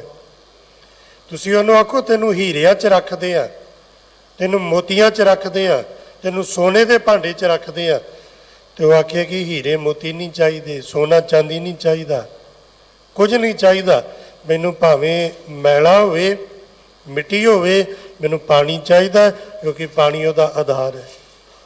ਪਾਣੀ 'ਚੋਂ ਬਾਹਰ ਕੱਢੋ, ਮਰ ਜੇਗੀ। ਮੱਛੀ ਦੇ ਪਰਿਵਾਰ ਵਾਂਗ ਜੀਵਨ ਮਰਨ ਨਾ ਵਿਸਰੇ ਪਾਣੀ, ਉਹਦਾ ਜੰਮਣਾ ਮਰਨਾ ਹੈ ਹੀ ਪਾਣੀ 'ਚ। ਜਲ ਮੈਂ ਰਹੂੰ ਜਲੇ ਬਿਨ ਖੀਨ, ਪਾਣੀ ਤੋਂ ਬਿਨਾਂ ਜਿਵੇਂ ਮੱਛੀ ਮਰਦੀ ਹੈ ਇਵੇਂ ਮੈਂ ਮਰਦਾ। ਹੁੰਦਾ ਆਪਣੇ ਨਾਲ ਇੱਦਾਂ? ਕਦੀ ਲੱਗਦੀ ਹੈ ਤੜਫ ਵੀ ਰਹਿ ਰਸ ਦਾ ਵੇਲਾ ਨਿਕਲ ਗਿਆ ਤੇ ਰਹਿ ਰਸ ਤੇ ਪੜੀ ਨਹੀਂ ਅੱਜ। ਹੁਣ ਜਿੰਨਾ ਇਸ ਵੇਲੇ ਉੱਠੇ ਹੋਣਗੇ ਵੀ 8 ਵੱਜ ਗਏ, 9 ਵੱਜ ਗਏ, 10 ਵੱਜ ਗਏ, ਕਈਆਂ ਨੇ ਐਤਵਾਰ, ਦੇਖੋ ਕਈਆਂ ਨੂੰ ਖਿੱਚ ਹੁੰਦੀ ਅੱਜ ਐਤਵਾਰ ਆਪਾਂ ਗੁਰਦੁਆਰੇ ਚੱਲੀਏ, ਤੇ ਕਈਆਂ ਨੂੰ ਅੱਜ ਇਹ ਹੁੰਦਾ ਵੀ ਅੱਜ ਹੀ ਤੇ ਸਮਾਂ ਮਿਲਿਆ ਰੱਜ ਕੇ ਸੌਂ ਲਈਏ। ਉਹ ਸੁੱਤੇ ਨਹੀਂ ਉੱਠੇ ਹੋਣੇ, ਤੇ ਜੇ ਲੱਗੀ ਹੋਵੇ ਤੜਫ, ਖਿੱਚ, ਪਿਆਸ, ਤੇ ਫਿਰ ਉਹ ਭਜੇ ਨਾ। ਹੁਣ ਤੂੰ ਪਿੰਜਰ ਹੋ ਸੁਵਟਾ ਤੋਰ, ਮੈਂ ਕੀ ਹੈ? ਸੁਵਟਾ ਤੋਤਾ, ਮੈਂ ਨਿਰਬਲ ਨਿੱਕਾ ਜਿਹਾ ਕਮਜ਼ੋਰ ਤੋਤਾ ਹੈ। ਤੇ ਸਾਹਿਬ ਜੀ ਤੂੰ ਕੀ ਹੈ? ਤੂੰ ਹੈ ਮੇਰਾ ਪਿੰਜਰ, ਪਿੰਜਰਾ, ਪਿੰਜਰੇ ਦੇ ਵਿੱਚ ਮੈਂ ਤੋਤਾ ਹੈ। ਹੁਣ ਪਿੰਜਰਾ ਤੋਤੇ ਦੀ ਦੂਸਰਾ ਪੱਖ ਵੇਖੋ ਤੇ ਕੈਦ ਹੈ, ਇੱਕ ਪੱਖ ਵੇਖੋ ਤੇ ਉਹਦਾ ਆਧਾਰ ਹੈ, ਉਹਦੀ ਸੇਫਟੀ ਹੈ। ਤੋਤਾ ਬਚੇ ਪਿੰਜਰੇ ਕਰਕੇ ਹੈ। ਕਿਉਂ ਬਚਿਆ? ਜਮ ਮੰਜਾਰ ਕਹਾਂ ਕਰੇ ਮੋਰ, ਜੇ ਪਿੰਜਰੇ 'ਚ ਨਾ ਹੁੰਦਾ, ਉੱਦਾਂ ਬੈਠਾ ਹੁੰਦਾ ਤੇ ਬਿੱਲਾ ਆਉਂਦਾ ਤੇ ਬਿੱਲਾ ਉਹਨੂੰ ਫੜ ਕੇ ਖਾ ਨਾ ਜਾਂਦਾ। ਜਮ ਮੰਜਾਰ, ਮੰਜਾਰ ਮਾਨੇ ਬਿੱਲਾ। ਹੁਣ ਮੈਂ ਆ ਨਿੱਕਾ ਜਿਹਾ ਤੇਰਾ ਕਮਜ਼ੋਰ ਜਿਹਾ ਤੋਤਾ, ਮੈਂ ਆ ਤੇਰੀ ਸ਼ਰਨ ਵਿੱਚ, ਤੇ ਜਮ ਮੰਜਾਰ ਇਹ ਜਮ ਰੂਪ ਬਿੱਲਾ ਹੁਣ ਮੈਨੂੰ ਕੀ ਕਰ ਸਕਦਾ? ਹੁਣ ਬਿੱਲਾ ਪਿੰਜਰੇ 'ਚ ਥੋੜ੍ਹੀ ਵੜ ਕੇ ਕੋਈ ਲੈ ਜਾਏਗਾ। ਜਮ ਰੂਪ ਬਿੱਲਾ ਮੇਰਾ ਕੀ ਵਿਗਾੜ ਸਕਦਾ? ਭਾਵ ਕਿ ਤੇਰੀ ਸ਼ਰਨ ਵਿੱਚ ਤੇ ਜਮਾਂ ਦਾ ਵੀ ਡਰ ਨਹੀਂ ਰਹਿੰਦਾ, ਮੌਤ ਦਾ ਵੀ ਡਰ ਨਹੀਂ ਰਹਿੰਦਾ। ਨਿਰਭਉ ਜਪੈ ਸਗਲ ਭਉ ਮਿਟੈ। ਜਿਹੜਾ ਨਿਰਭਉ ਨੂੰ ਜਪਦਾ ਨਾ, ਜੇ ਕਿਸੇ ਨੂੰ ਵੀ ਡਰ ਲੱਗਦਾ ਨਾ, ਕਈਆਂ ਨੂੰ ਡਰ ਕਿਸ ਤੋਂ ਲੱਗਦਾ, ਕਈਆਂ ਨੂੰ ਉਹ ਫੋਬੀਆ ਬਣ ਜਾਂਦਾ, ਤੂੰ ਡਰ ਲੱਗਦਾ, ਤੂੰ ਡਰ ਲੱਗਦਾ। ਤੇ ਜਿਹਨੂੰ ਵੀ ਡਰ ਲੱਗਦਾ ਨਾ ਉਹਦਾ ਇੱਕੋ ਇਲਾਜ ਹੈ, ਉਹਨੂੰ ਜਪੋ। ਜਿਹਦੇ ਜਪਣ ਨਾਲ ਸਾਰੇ ਡਰ ਮਿਟ ਜਾਣ। ਉਹਨੂੰ ਜਪੋ ਜਿਹੜਾ ਕਿਸੇ ਤੋਂ ਡਰਦਾ ਹੀ ਨਹੀਂ। ਰੋਜ਼ ਪੜ੍ਹਦੇ ਆ ਨਾ, ਨਿਰਭਉ, ਨਿਰਵੈਰ ਤੇ ਨਿਰਭਉ, ਜਿਹਨੂੰ ਕੋਈ ਡਰ ਨਹੀਂ। ਇਸ ਦਰ ਤੇ ਬੈਠੇ ਨਾ ਮਹਾਰਾਜ, ਇਸ ਸਥਾਨ ਤੇ ਗੁਰੂ ਹਰਿਕ੍ਰਿਸ਼ਨ ਸਾਹਿਬ। ਤੇ ਦੇਸ਼ ਦਾ ਚੱਕਰਵਰਤੀ ਬਾਦਸ਼ਾਹ ਕੌਣ ਹੈ? ਔਰੰਗਜ਼ੇਬ। ਤਰਲੇ ਲੈਂਦਾ ਮਰ ਗਿਆ ਸੱਚੇ ਪਾਤਸ਼ਾਹ ਦੇ ਦਰਸ਼ਨ ਕਰਨੇ ਨੇ। ਤੇ ਜੇ ਤੇ ਡਰ ਕੋਈ ਹੋਰ ਹੁੰਦਾ ਡਰਦਾ, ਤੇ ਉਹ ਕਹਿੰਦਾ ਜੀ ਤੁਹਾਨੂੰ ਆਉਣ ਦੀ ਕੀ ਲੋੜ ਹੈ, ਮੈਂ ਹੀ ਆ ਜਾਣਾ ਉੱਥੇ। ਜੇ ਕੋਈ ਡਰਦਾ ਹੁੰਦਾ ਤੇ ਸੱਚੇ ਪਾਤਸ਼ਾਹ ਜੀ ਨੇ ਕਿਹਾ ਨਾ ਨਾ ਨਾ, ਅਸੀਂ ਉੱਥੇ ਆਉਣਾ, ਨਾ ਉਹ ਸਾਡੇ ਕੋ ਆਵੇ। ਨਹੀਂ ਮਲੇਸ਼ ਕੋ ਦਰਸ਼ਨ ਦੇ ਹੈ, ਨਹੀਂ ਹੈ ਡਰ ਕੋਈ। ਉਹਨੂੰ ਜਪੋ ਜਿਹਦੇ ਅੰਦਰ ਕੋਈ ਡਰ ਨਹੀਂ, ਤੇ ਜਿਹਦੇ ਜਿਹੜਾ ਆਪ ਨਹੀਂ ਡਰਦਾ ਉਹਦੇ ਨਾਲ ਜੁੜੋਗੇ ਤੇ ਫਿਰ ਡਰ ਮਿਟ ਜਾਣਗੇ, ਡਰ ਖਤਮ ਹੋ ਜਾਣਗੇ। ਤੇ ਜੇ ਸਤਿਗੁਰੂ ਮੈਂ ਤੇਰੀ ਸ਼ਰਨ ਵਿੱਚ ਹੋਵਾਂ, ਤੇ ਜਿਵੇਂ ਤੋਤਾ ਪਿੰਜਰੇ 'ਚ ਹੋਵੇ ਤੇ ਉਹਨੂੰ ਬਿੱਲਾ ਨਹੀਂ ਖਾ ਸਕਦਾ, ਤੇਰੀ ਸ਼ਰਨ 'ਚ ਹੋਵਾਂ ਤੇ ਜੰਮ ਮੇਰਾ ਕੀ ਕਰ ਲਏਗਾ। ਤੂੰ ਤਰਵਰ ਹਉ ਪੰਖੀ ਆਹੇ, ਤਰਵਰ ਕਹੀਏ ਰੁੱਖ। ਮੇਰੇ ਲਈ ਸਤਿਗੁਰੂ ਤੂੰ ਹੀ ਮੇਰਾ ਆਸਰਾ ਹੈ, ਜਿਵੇਂ ਇੱਕ ਪੰਛੀ ਦਾ ਆਸਰਾ ਹੁੰਦਾ ਹੈ ਰੁੱਖ। ਰੁੱਖ, ਜੇ ਕੋਈ ਪੁੱਛੇ ਨਾ ਰੁੱਖ ਕੀ ਹੁੰਦਾ ਹੈ, ਚਲੋ ਆਪਾਂ ਨੂੰ ਪਤਾ ਹੀ ਹੈ, ਛੋਟਾ ਬੱਚਾ ਪੁੱਛ ਲੇ ਵੀ ਰੁੱਖ ਕਿਹਨੂੰ ਕਹਿੰਦੇ ਆ, ਤੇ ਸਾਨੂੰ ਇਹ ਕਹਿਣਾ ਪਏਗਾ, ਜਾਣ ਵਾਲੇ ਸਮੇਂ 'ਚ ਕਹਿਣਾ ਪਏਗਾ ਵੀ ਰੁੱਖ ਉਹ ਸ਼ੈ ਦਾ ਨਾਂ ਹੈ ਜਿਹਦੇ ਅਸੀਂ ਰੱਜ ਕੇ ਵੈਰੀ ਬਣੇ ਬੈਠੇ ਹਾਂ, ਜਿਹੜੇ ਆਪਾਂ ਕਿਤੇ ਰਹਿਣ ਹੀ ਨਹੀਂ ਦਿੱਤੇ, ਜਿਹੜੇ ਵੱਢ ਵੱਢ ਕੇ ਲੇਖੇ ਲਾਤੇ। ਸ਼ਹਿਰ ਵਾਲਿਆਂ ਕੋਲ ਜਗ੍ਹਾ ਨਹੀਂ ਰੁੱਖ ਲਾਉਣ ਨੂੰ, ਤੇ ਪਿੰਡਾਂ ਵਾਲਿਆਂ ਨੇ ਉਹ ਨਹੀਂ ਛੱਡੇ। ਪੁਰਾਣੇ ਪੁਰਾਣੇ ਰੁੱਖ ਖੇਤਾਂ 'ਚੋਂ ਵੱਢ ਤੇ ਇਹਨੂੰ ਵੱਢ ਦਿਓ, ਦੋ ਮੰਜੇ ਦੀ ਜਗ੍ਹਾ ਘਿਰਦੀ ਹੈ, ਇੱਥੇ ਕਣਕ ਮਰ ਜਾਂਦੀ ਹੈ। ਜਿੰਨੇ ਸਾਨੂੰ ਆਧਾਰ ਦੇਣਾ ਸੀ, ਸਾਹ ਦੇਣਾ ਸੀ, ਹਵਾ ਦੇਣੀ ਸੀ, ਜੀਵਨ ਦਾ ਆਧਾਰ, ਪਵਨ ਗੁਰੂ ਪਾਣੀ ਪਿਤਾ ਮਾਤਾ ਧਰਤ ਮਹੱਤ, ਤੇ ਇਹ ਤਿੰਨੇ ਅਸੀਂ ਖਰਾਬ ਕਰਤੇ। ਨਾ ਧਰਤੀ ਚੱਜਦੀ ਰਹਿਣ ਤੀ, ਨਾ ਪਾਣੀ ਚੱਜਦਾ ਰਹਿਣ ਤਾ, ਤੇ ਨਾ ਹਵਾ। ਤੇ ਆਪਾਂ ਤੇ ਦਿੱਲੀ 'ਚ ਰਹਿੰਦੇ ਹਾਂ ਨਾ, ਤੇ ਵੇਖੋ ਸਾਡੀ ਸਿਆਣਪ। ਕਰੋਨਾ ਦੇ ਵਿੱਚ ਸਭ ਤੋਂ ਵੱਧ ਨੁਕਸਾਨ ਦਿੱਲੀ 'ਚ ਕਿਉਂ ਹੋਇਆ? ਕਿਉਂਕਿ ਕਰੋਨਾ ਸਾਹ ਦੀ ਬਿਮਾਰੀ ਸੀ, ਤੇ ਇੱਥੇ ਤੇ ਆਪਾਂ ਕੁੱਲ ਦੁਨੀਆ ਤੋਂ ਅਮੀਰ ਆ ਪੋਲੂਸ਼ਨ ਦੇ ਮਾਮਲੇ 'ਚ। ਕੁੱਲ ਸੰਸਾਰ 'ਚ ਆਪਾਂ ਅਮੀਰ ਆ ਇਸ ਪੱਖ 'ਚ, ਆਪਣੇ ਜਿੰਨਾ ਪੋਲੂਸ਼ਨ ਕਿਸੇ ਕੋਲ ਨਹੀਂ। ਜਿੰਨੇ ਵੀ ਦੇਸ਼ਾਂ ਦਾ ਜ਼ਿਕਰ ਕਰ ਲਓ, ਕਿ ਅਮਰੀਕਾ, ਕੈਨੇਡਾ, ਯੂਰਪ ਗਰੀਬ ਨੇ ਆਪਣੇ ਤੋਂ ਸਾਰੇ, ਇਹਨਾਂ ਹੈ ਕਿਤੇ ਪੋਲੂਸ਼ਨ? ਨੈਟ ਤੇ ਵੇਖ ਲਿਓ ਜਿੰਨਾ ਆਪਣੇ ਕੋਲ ਹੈ। ਤੇ ਆਪਾਂ ਕੀ ਕੀਤਾ? ਆਪਾਂ ਆਖਿਆ ਦੀਵਾਲੀ ਹੈ, ਤੇ ਫਿਰ ਸਾਡੀ ਸਿਆਣਪ ਹੈ ਵੀ ਇਹਨੂੰ ਘਟਣ ਥੋੜ੍ਹੀ ਦੇਣਾ, ਇਹਨੂੰ ਆਪਾਂ ਹੋਰ ਵਧਾਉਣਾ ਹੈ। ਫਿਰ ਆਪਾਂ ਰਾਤ ਦਿਨ ਇੱਕ ਕਰਕੇ ਚਲਾਏ ਪਟਾਕੇ, 2 ਘੜੀਆਂ ਦੇ ਚੱਲੇ ਪਟਾਕੇ। ਅਜੇ ਤੱਕ ਵੇਖੋ ਲੋਕ ਕਿੰਨੀਆਂ ਬਿਮਾਰੀਆਂ ਵਧੀਆਂ, ਸਾਹ ਦੀਆਂ ਬਿਮਾਰੀਆਂ, ਨੱਕ ਦੀਆਂ ਬਿਮਾਰੀਆਂ, ਦਮੇ ਦੀਆਂ ਬਿਮਾਰੀਆਂ, ਲੰਗਸ ਦੀਆਂ ਬਿਮਾਰੀਆਂ ਕਿੰਨੀਆਂ ਵਧੀਆਂ। ਤੇ ਹਵਾ ਕਿੰਨੇ ਖਰਾਬ ਕੀਤੀ ਹੈ? ਆਪਾਂ। ਹੋਰ ਚਲਾਓ ਪਟਾਕੇ, 2 ਦਿਨ ਪਟਾਕੇ ਚਲਾਓ, ਪੂਰਾ ਸਾਲ ਮਰੋ। ਇਹ ਕਰਨਾ ਕਿਹਨੇ ਸੀ? ਇਹ ਸਾਫ਼ ਕਰਨੀ ਸੀ ਹਵਾ ਰੁੱਖ ਨੇ, ਦਰਖਤ ਨੇ। ਆਪਾਂ ਦਰਖਤਾਂ ਦੇ ਵੈਰੀ ਬਣ ਗਏ, ਦਰਖਤ ਰਹਿਣ ਨਹੀਂ ਦਿੱਤੇ। ਦੀਵਾਲੀ ਮਨਾਉਣੀ ਹੈ ਪਟਾਕੇ ਚਲਾ ਕੇ ਨਾ ਮਨਾਓ, ਰੁੱਖ ਲਾ ਕੇ ਮਨਾਓ। ਰੁੱਖ ਨੇ ਸਾਹ ਦੇਣਾ ਹੈ। ਇਹ ਹਵਾ ਗੰਦਲੀ ਰੁੱਖ ਨੇ ਸਾਫ਼ ਕਰਨੀ ਹੈ। ਹੁਣ ਜਿਵੇਂ ਪਾਣੀ ਖਰਾਬ ਕਰ ਲਿਆ ਤੇ ਬੋਤਲ ਚੁੱਕੀ ਫਿਰਦੇ ਆ ਨਾ ਨਾਲ ਪਾਣੀ ਦੀ, ਰੁਕ ਜਾਓ 20 ਸਾਲ ਪਿੱਠ ਪਿੱਛੇ ਸਿਲੰਡਰ ਵੀ ਟੰਗਿਆ ਜਾਣਾ ਹੈ, ਪਿੱਠ ਪਿੱਛੇ ਸਿਲੰਡਰ ਵੀ ਟੰਗਿਆ ਜਾਣਾ ਹੈ। ਕਰੋਨਾ 'ਚ ਇੱਕ ਝਲਕ ਵੇਖੀ ਸੀ ਆਪਾਂ ਥੋੜ੍ਹੇ ਦਿਨ, ਜੋ ਸਿਲੰਡਰ ਲੱਭਦੇ ਫਿਰਦੇ ਸੀ ਇੱਕ ਦੂਸਰੇ ਤੋਂ। ਸਿਲੰਡਰ, ਇਹ ਹਵਾ, ਇਹ ਕੁਦਰਤ ਆਪਾਂ ਖਰਾਬ ਕੀਤੀ। ਤੋ ਦਰਖਤ ਜਿਹੜਾ ਹੈ ਇਹ ਪੰਛੀ ਦਾ ਆਧਾਰ ਹੈ, ਉਹਦੇ ਤੇ ਆਲਣਾ ਵੀ ਪਾਉਂਦਾ ਹੈ, ਉਹਦੀ ਛਾਂ ਵੀ ਮਾਣਦਾ ਹੈ, ਉਹਦੇ ਤੇ ਬਹਿ ਕੇ ਸਰਦੀ ਗਰਮੀ ਮੀਂਹ ਬਰਸਾਤ ਤੋਂ ਵੀ ਬਚਦਾ ਹੈ। ਉੱਥੇ ਆਲਣਾ ਪਾ ਕੇ ਆਪਣੇ ਪਰਿਵਾਰ ਨੂੰ ਵੀ ਅੱਗੇ ਵਧਾਉਂਦਾ ਹੈ। ਇਸ ਲਈ ਸਾਹਿਬ ਜੀ, ਤੂੰ ਤਰਵਰ ਹਉ ਪੰਖੀ ਆਹੇ, ਤੂੰ ਹੈ ਮੇਰਾ ਤਰਵਰ ਰੁੱਖ, ਤੇ ਮੈਂ ਤੇਰੇ ਆਸਰੇ ਤੇ ਹਾਂ ਪੰਖੀ, ਨਿੱਕਾ ਜਿਹਾ ਪੰਛੀ। ਪਰ ਸੱਚੇ ਪਾਤਸ਼ਾਹ ਜੀ ਨੇੜਤਾ ਤੇ ਨਹੀਂ ਹੈ, ਪਰ ਇੰਨੀ ਨੇੜਤਾ ਹੁੰਦਿਆਂ ਹੋਇਆਂ ਵੀ ਮੰਦ ਭਾਗੀ। ਮੈਂ ਮਾੜੇ ਭਾਗਾਂ ਵਾਲਾ, ਮੇਰੇ ਮਾੜੇ ਭਾਗ ਨੇ। ਕਿਉਂ? ਤੇਰੋ ਦਰਸ਼ਨ ਨਾਹੀਂ, ਮੈਂ ਮਾੜੇ ਭਾਗਾਂ ਵਾਲਾ। ਸੱਚੇ ਪਾਤਸ਼ਾਹ ਪਰਮੇਸ਼ਰ ਵਾਹਿਗੁਰੂ ਜੀ ਤੇਰੇ ਦਰਸ਼ਨ ਨਹੀਂ ਕੀਤੇ। ਹਾਂ ਤੇ ਨੇੜੇ ਤੇਰੇ, ਪਰ ਤੈਨੂੰ ਵੇਖਿਆ ਨਹੀਂ। ਚਲੋ ਥੋੜਾ ਜਿਹਾ ਇਹਨੂੰ ਖੋਲ ਲਈਏ। ਆਪਾਂ ਹੁਣ ਆਏ ਆ ਇੱਥੇ ਬੈਠੇ ਆ ਸਤਿਗੁਰੂ ਦੇ ਹਜ਼ੂਰ, ਤੇ ਜਾ ਕੇ ਤੇ ਹੀ ਆਖਾਂਗੇ ਨਾ ਵੀ ਦਰਸ਼ਨ ਕਰਕੇ ਆਇਆ ਮਹਾਰਾਜ ਦੇ। ਤੇ ਹੁਣ ਗੁਰੂ ਤੋਂ ਪੁੱਛੋ ਵੀ ਮਹਾਰਾਜ ਦੇ ਦਰਸ਼ਨ ਕਿਹੜੇ ਹੁੰਦੇ ਨੇ? ਜਿਹੜੇ ਆਪਾਂ ਕੀਤੇ ਨੇ ਆਹ ਵਾਲੇ? ਨਹੀਂ, ਮਹਾਰਾਜ ਦੇ ਦਰਸ਼ਨ ਨਹੀਂ ਹੈ ਗੁਰੂ ਦੇ। ਸਤਿਗੁਰ ਨੂੰ ਸਭ ਕੋ ਵੇਖਦਾ, ਜੇਤਾ ਜਗਤ ਸੰਸਾਰ ਡਿਠੇ ਮੁਕਤ ਨਾ ਹੋਈ, ਜਿਚਰ ਸ਼ਬਦ ਨਾ ਕਰੇ ਵਿਚਾਰ। ਗੁਰੂ ਦੇ ਸ਼ਬਦ ਨੂੰ ਵਿਚਾਰਨਾ ਗੁਰੂ ਦੇ ਅਸਲੀ ਸਰੂਪ ਦੇ ਦਰਸ਼ਨ ਨੇ। ਇੱਕ ਦਰਸ਼ਨ ਹੁੰਦੇ ਆਕਾਰ ਦੇ, ਇੱਕ ਦਰਸ਼ਨ ਹੁੰਦੇ ਵਿਚਾਰ ਦੇ। ਵਿਚਾਰ ਦੇ ਦਰਸ਼ਨ ਕਰਨੇ। ਮੰਦ ਭਾਗੀ ਤੇਰੋ ਦਰਸ਼ਨ ਨਾਹੀਂ, ਮਾੜੇ ਭਾਗਾਂ ਵਾਲਾ ਤੇਰੇ ਦਰਸ਼ਨ ਕੀਤੇ ਹੀ ਨਹੀਂ। ਤੇ ਬਹੁਤੇ ਆਪਾਂ ਮਾੜੇ ਭਾਗਾਂ ਵਾਲੇ ਹੀ ਹੈ ਨਾ। ਇਹਦੇ ਸਾਹਮਣੇ ਆ ਕੇ ਮੱਥੇ ਜ਼ਰੂਰ ਟੇਕੇ, ਇਹਦੇ ਸਾਹਮਣੇ ਆ ਕੇ ਨੱਕ ਰਗੜੇ, ਇਹਦੇ ਸਾਹਮਣੇ ਆ ਕੇ ਅਰਦਾਸਾਂ ਕੀਤੀਆਂ, ਮੰਗਿਆ, ਪਰ ਤਾਬਿਆ ਬਹਿ ਕੇ ਕਿਤੇ ਹੁਕਮਨਾਮਾ ਨਹੀਂ ਲਿਆ, ਕਿਤੇ ਸਹਿਜ ਪਾਠ ਨਹੀਂ ਕੀਤਾ ਜ਼ਿੰਦਗੀ 'ਚ, ਕਿਤੇ ਗੁਰਬਾਣੀ ਦੇ ਦਰਸ਼ਨ ਹੀ ਨਹੀਂ ਕੀਤੇ, ਗੁਰਬਾਣੀ ਪੜ੍ਹਨੀ ਨਹੀਂ ਆਈ। ਤੇ ਮਾੜੇ ਭਾਗ ਨੇ ਨਾ। ਤੂੰ ਸਤਿਗੁਰ, ਇਹ ਪਰਮੇਸ਼ਰ ਵਾਹਿਗੁਰੂ ਜੀਓ, ਤੂੰ ਸਤਿਗੁਰ, ਤੂੰ ਮੇਰਾ ਪੂਰਾ ਗੁਰੂ ਹੈ।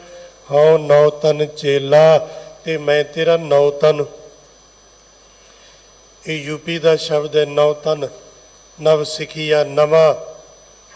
ਤੇ ਜਿਹਨੂੰ ਕਹਿ ਲਓ ਵੀ ਅਜੇ ਅਲੜ ਜਿਹਾ ਹੋਵੇ, ਭਲਾ ਸੁਗੜ ਸਿਆਣਾ ਨਾ ਹੋਵੇ। ਤੂੰ ਸਤਿਗੁਰ ਹੋ ਨੌ ਤਨ ਚੇਲਾ, ਤੂੰ ਹੈ ਮੇਰਾ ਗੁਰੂ, ਮੇਰਾ ਮਾਲਕ, ਤੇ ਮੈਂ ਤੇਰਾ ਨਵਾਂ ਸਿੱਖਿਆ ਜਿਹਾ, ਭਾਵ ਜਿਵੇਂ ਨਵਾਂ ਬਣਿਆ, ਮੈਂ ਤੇਰਾ ਸੇਵਕ ਚੇਲਾ। ਮੇਰੀ ਇੱਕ ਅਰਜ਼ ਹੈ, ਮੇਰੀ ਇੱਕ ਬੇਨਤੀ ਹੈ, ਕਹਿ ਕਬੀਰ ਮਿਲ ਅੰਤ ਕੀ ਬੇਲਾ। 84 ਲੱਖ ਜੂਨ ਦੇ ਵਿੱਚ ਆ ਮੇਰੇ ਕੋਲ ਇੱਕ ਆਖਰੀ ਅਵਸਰ, ਆਖਰੀ ਮੌਕਾ। ਤੇ ਜੇ ਆ ਗਵਾਚ ਗਿਆ ਨਾ, ਪੌੜੀ ਛੁਟਕੀ ਹੱਥ ਨਾ ਆਵੇ, ਅਹਿਲਾ ਜਨਮ ਗਵਾਇਆ। ਤੇ ਮੇਰੀ ਇਹ ਬੇਨਤੀ ਹੈ ਵੀ ਅੰਤ ਕੀ ਬੇਲਾ, ਆ ਆਖਰੀ ਵੇਲਾ ਸਮਾਂ, ਇਸ ਜੀਵਨ ਵਿੱਚ ਮਿਲ, ਮਰਨ ਤੋਂ ਪਹਿਲਾਂ ਮਿਲ, ਇਸ ਸਰੀਰ ਦੇ ਮੜੀਆਂ 'ਚ ਜਾਣ ਤੋਂ ਪਹਿਲਾਂ ਮਿਲ, ਤਾਂ ਜੋ ਮੇਰਾ ਜੰਮਣ ਮਰਨ ਦਾ ਦੁੱਖ ਕੱਟਿਆ ਜਾਏ। ਤੇ ਜਦੋਂ ਮਿਲ ਜਾਏਗਾ ਤੇ ਫਿਰ ਤੇਰੇ ਕੋ ਕੁਝ ਵੀ ਨਹੀਂ ਮੰਗਣਾ, ਬਸ ਆਹੀ ਮੰਗਣਾ ਹੈ, ਇੱਕ ਦੁੱਖ ਰਾਮ ਰਾਏ ਕਾਟੋ ਮੇਰਾ, ਅਗਨ ਦਹੇ ਔਰ ਗਰਭ ਬਸੇਰਾ। ਸਾਹਿਬ ਜੀ ਮਿਹਰਾਂ ਕਰਨ, ਬਖਸ਼ਿਸ਼ਾਂ ਕਰਨ, ਜਪਣ ਦੀ ਪਿਆਸ, ਜਪਣ ਦੀ ਭੁੱਖ ਹਿਰਦੇ ਵਿੱਚ ਤੀਬਰ ਵਧੇ, ਇੰਨੀ ਵੱਧ ਜਾਏ, ਜਪਦਿਆਂ ਇੰਨੀ ਵੱਧ ਜਾਏ, ਤੇ ਫਿਰ ਆਪ ਮਹਾਰੇ ਕਹਿ ਉੱਠੇ ਮਾਧੋ, ਜਲ ਕੀ ਪਿਆਸ ਨਾ ਜਾਏ, ਜਲ ਮੈਂ ਅਗਨ ਉੱਠੀ ਅਧਕਾਏ। ਸਤਿਗੁਰੂ ਪਾਤਸ਼ਾਹ ਮੇਰੇ ਸਾਹਿਬ ਜੀ ਮਿਹਰਾਂ ਬਖਸ਼ਿਸ਼ਾਂ ਕਰਕੇ ਇਹ ਅਮੋਲਕ ਦਾਤ ਸਾਰਿਆਂ ਦੇ ਹਿਰਦੇ 'ਚ ਆਪ ਬਖਸ਼ਿਸ਼ ਕਰਨ। ਸਾਰੇ ਗੁਰੂ ਸ਼ਬਦ ਨਾਲ ਜੁੜ ਕੇ ਜੀਵਨ ਸਫਲ ਬਣਾਉਣ। ਭੁੱਲਾਂ ਦੀ ਖਿਮਾ। ਵਾਹਿਗੁਰੂ ਜੀ ਕਾ ਖਾਲਸਾ, ਵਾਹਿਗੁਰੂ ਜੀ ਕੀ ਫਤਿਹ। ਵਾਹਿਗੁਰੂ ਸਾਹਿਬ ਜੀ। ਰਾਮ ਕਲੀ ਮਹੱਲਾ ਤੀਜਾ। ਆਨੰਦ ਇਕ ਓੰਕਾਰ ਸਤਿਗੁਰ ਪ੍ਰਸਾਦ।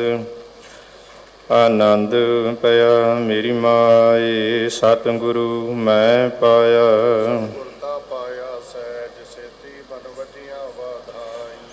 ਰਾਗ ਰਤਨ ਪਰਵਾਰ ਭਰੀਆਂ, ਸ਼ਬਦ ਗਾਵਣ ਆਈਆਂ। ਕਹੇ ਨਾਨਕ ਆਨੰਦ ਹੋਆ, ਸਤਿਗੁਰੂ ਮੈਂ ਪਾਇਆ।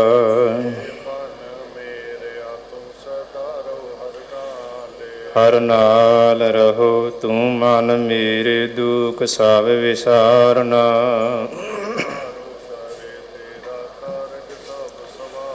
ਸਭਨਾ ਗੱਲਾਂ ਸਮਰੱਥ ਸੁਆਮੀ, ਸੋ ਕਿਉ ਮਨੋ ਵਿਸਾਰੇ।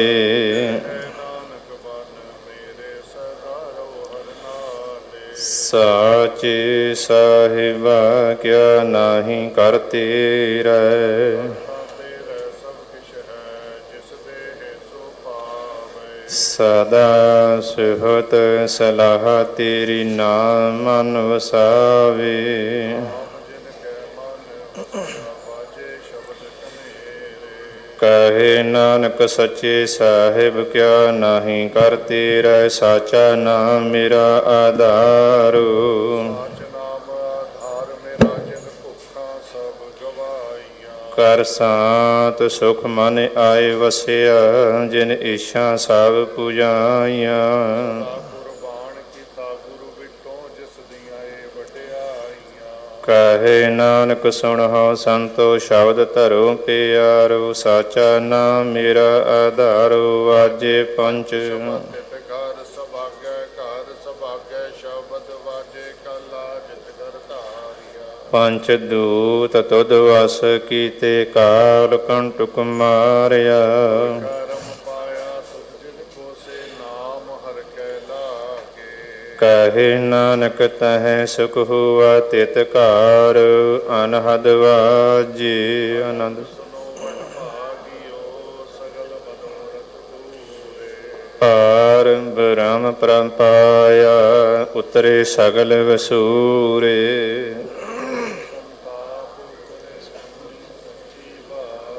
ਸੰਤ ਸਾਜਨ ਭਏ ਸਰਸੇ ਪੂਰੇ ਗੁਰ ਤੇ ਜਾਣੀ।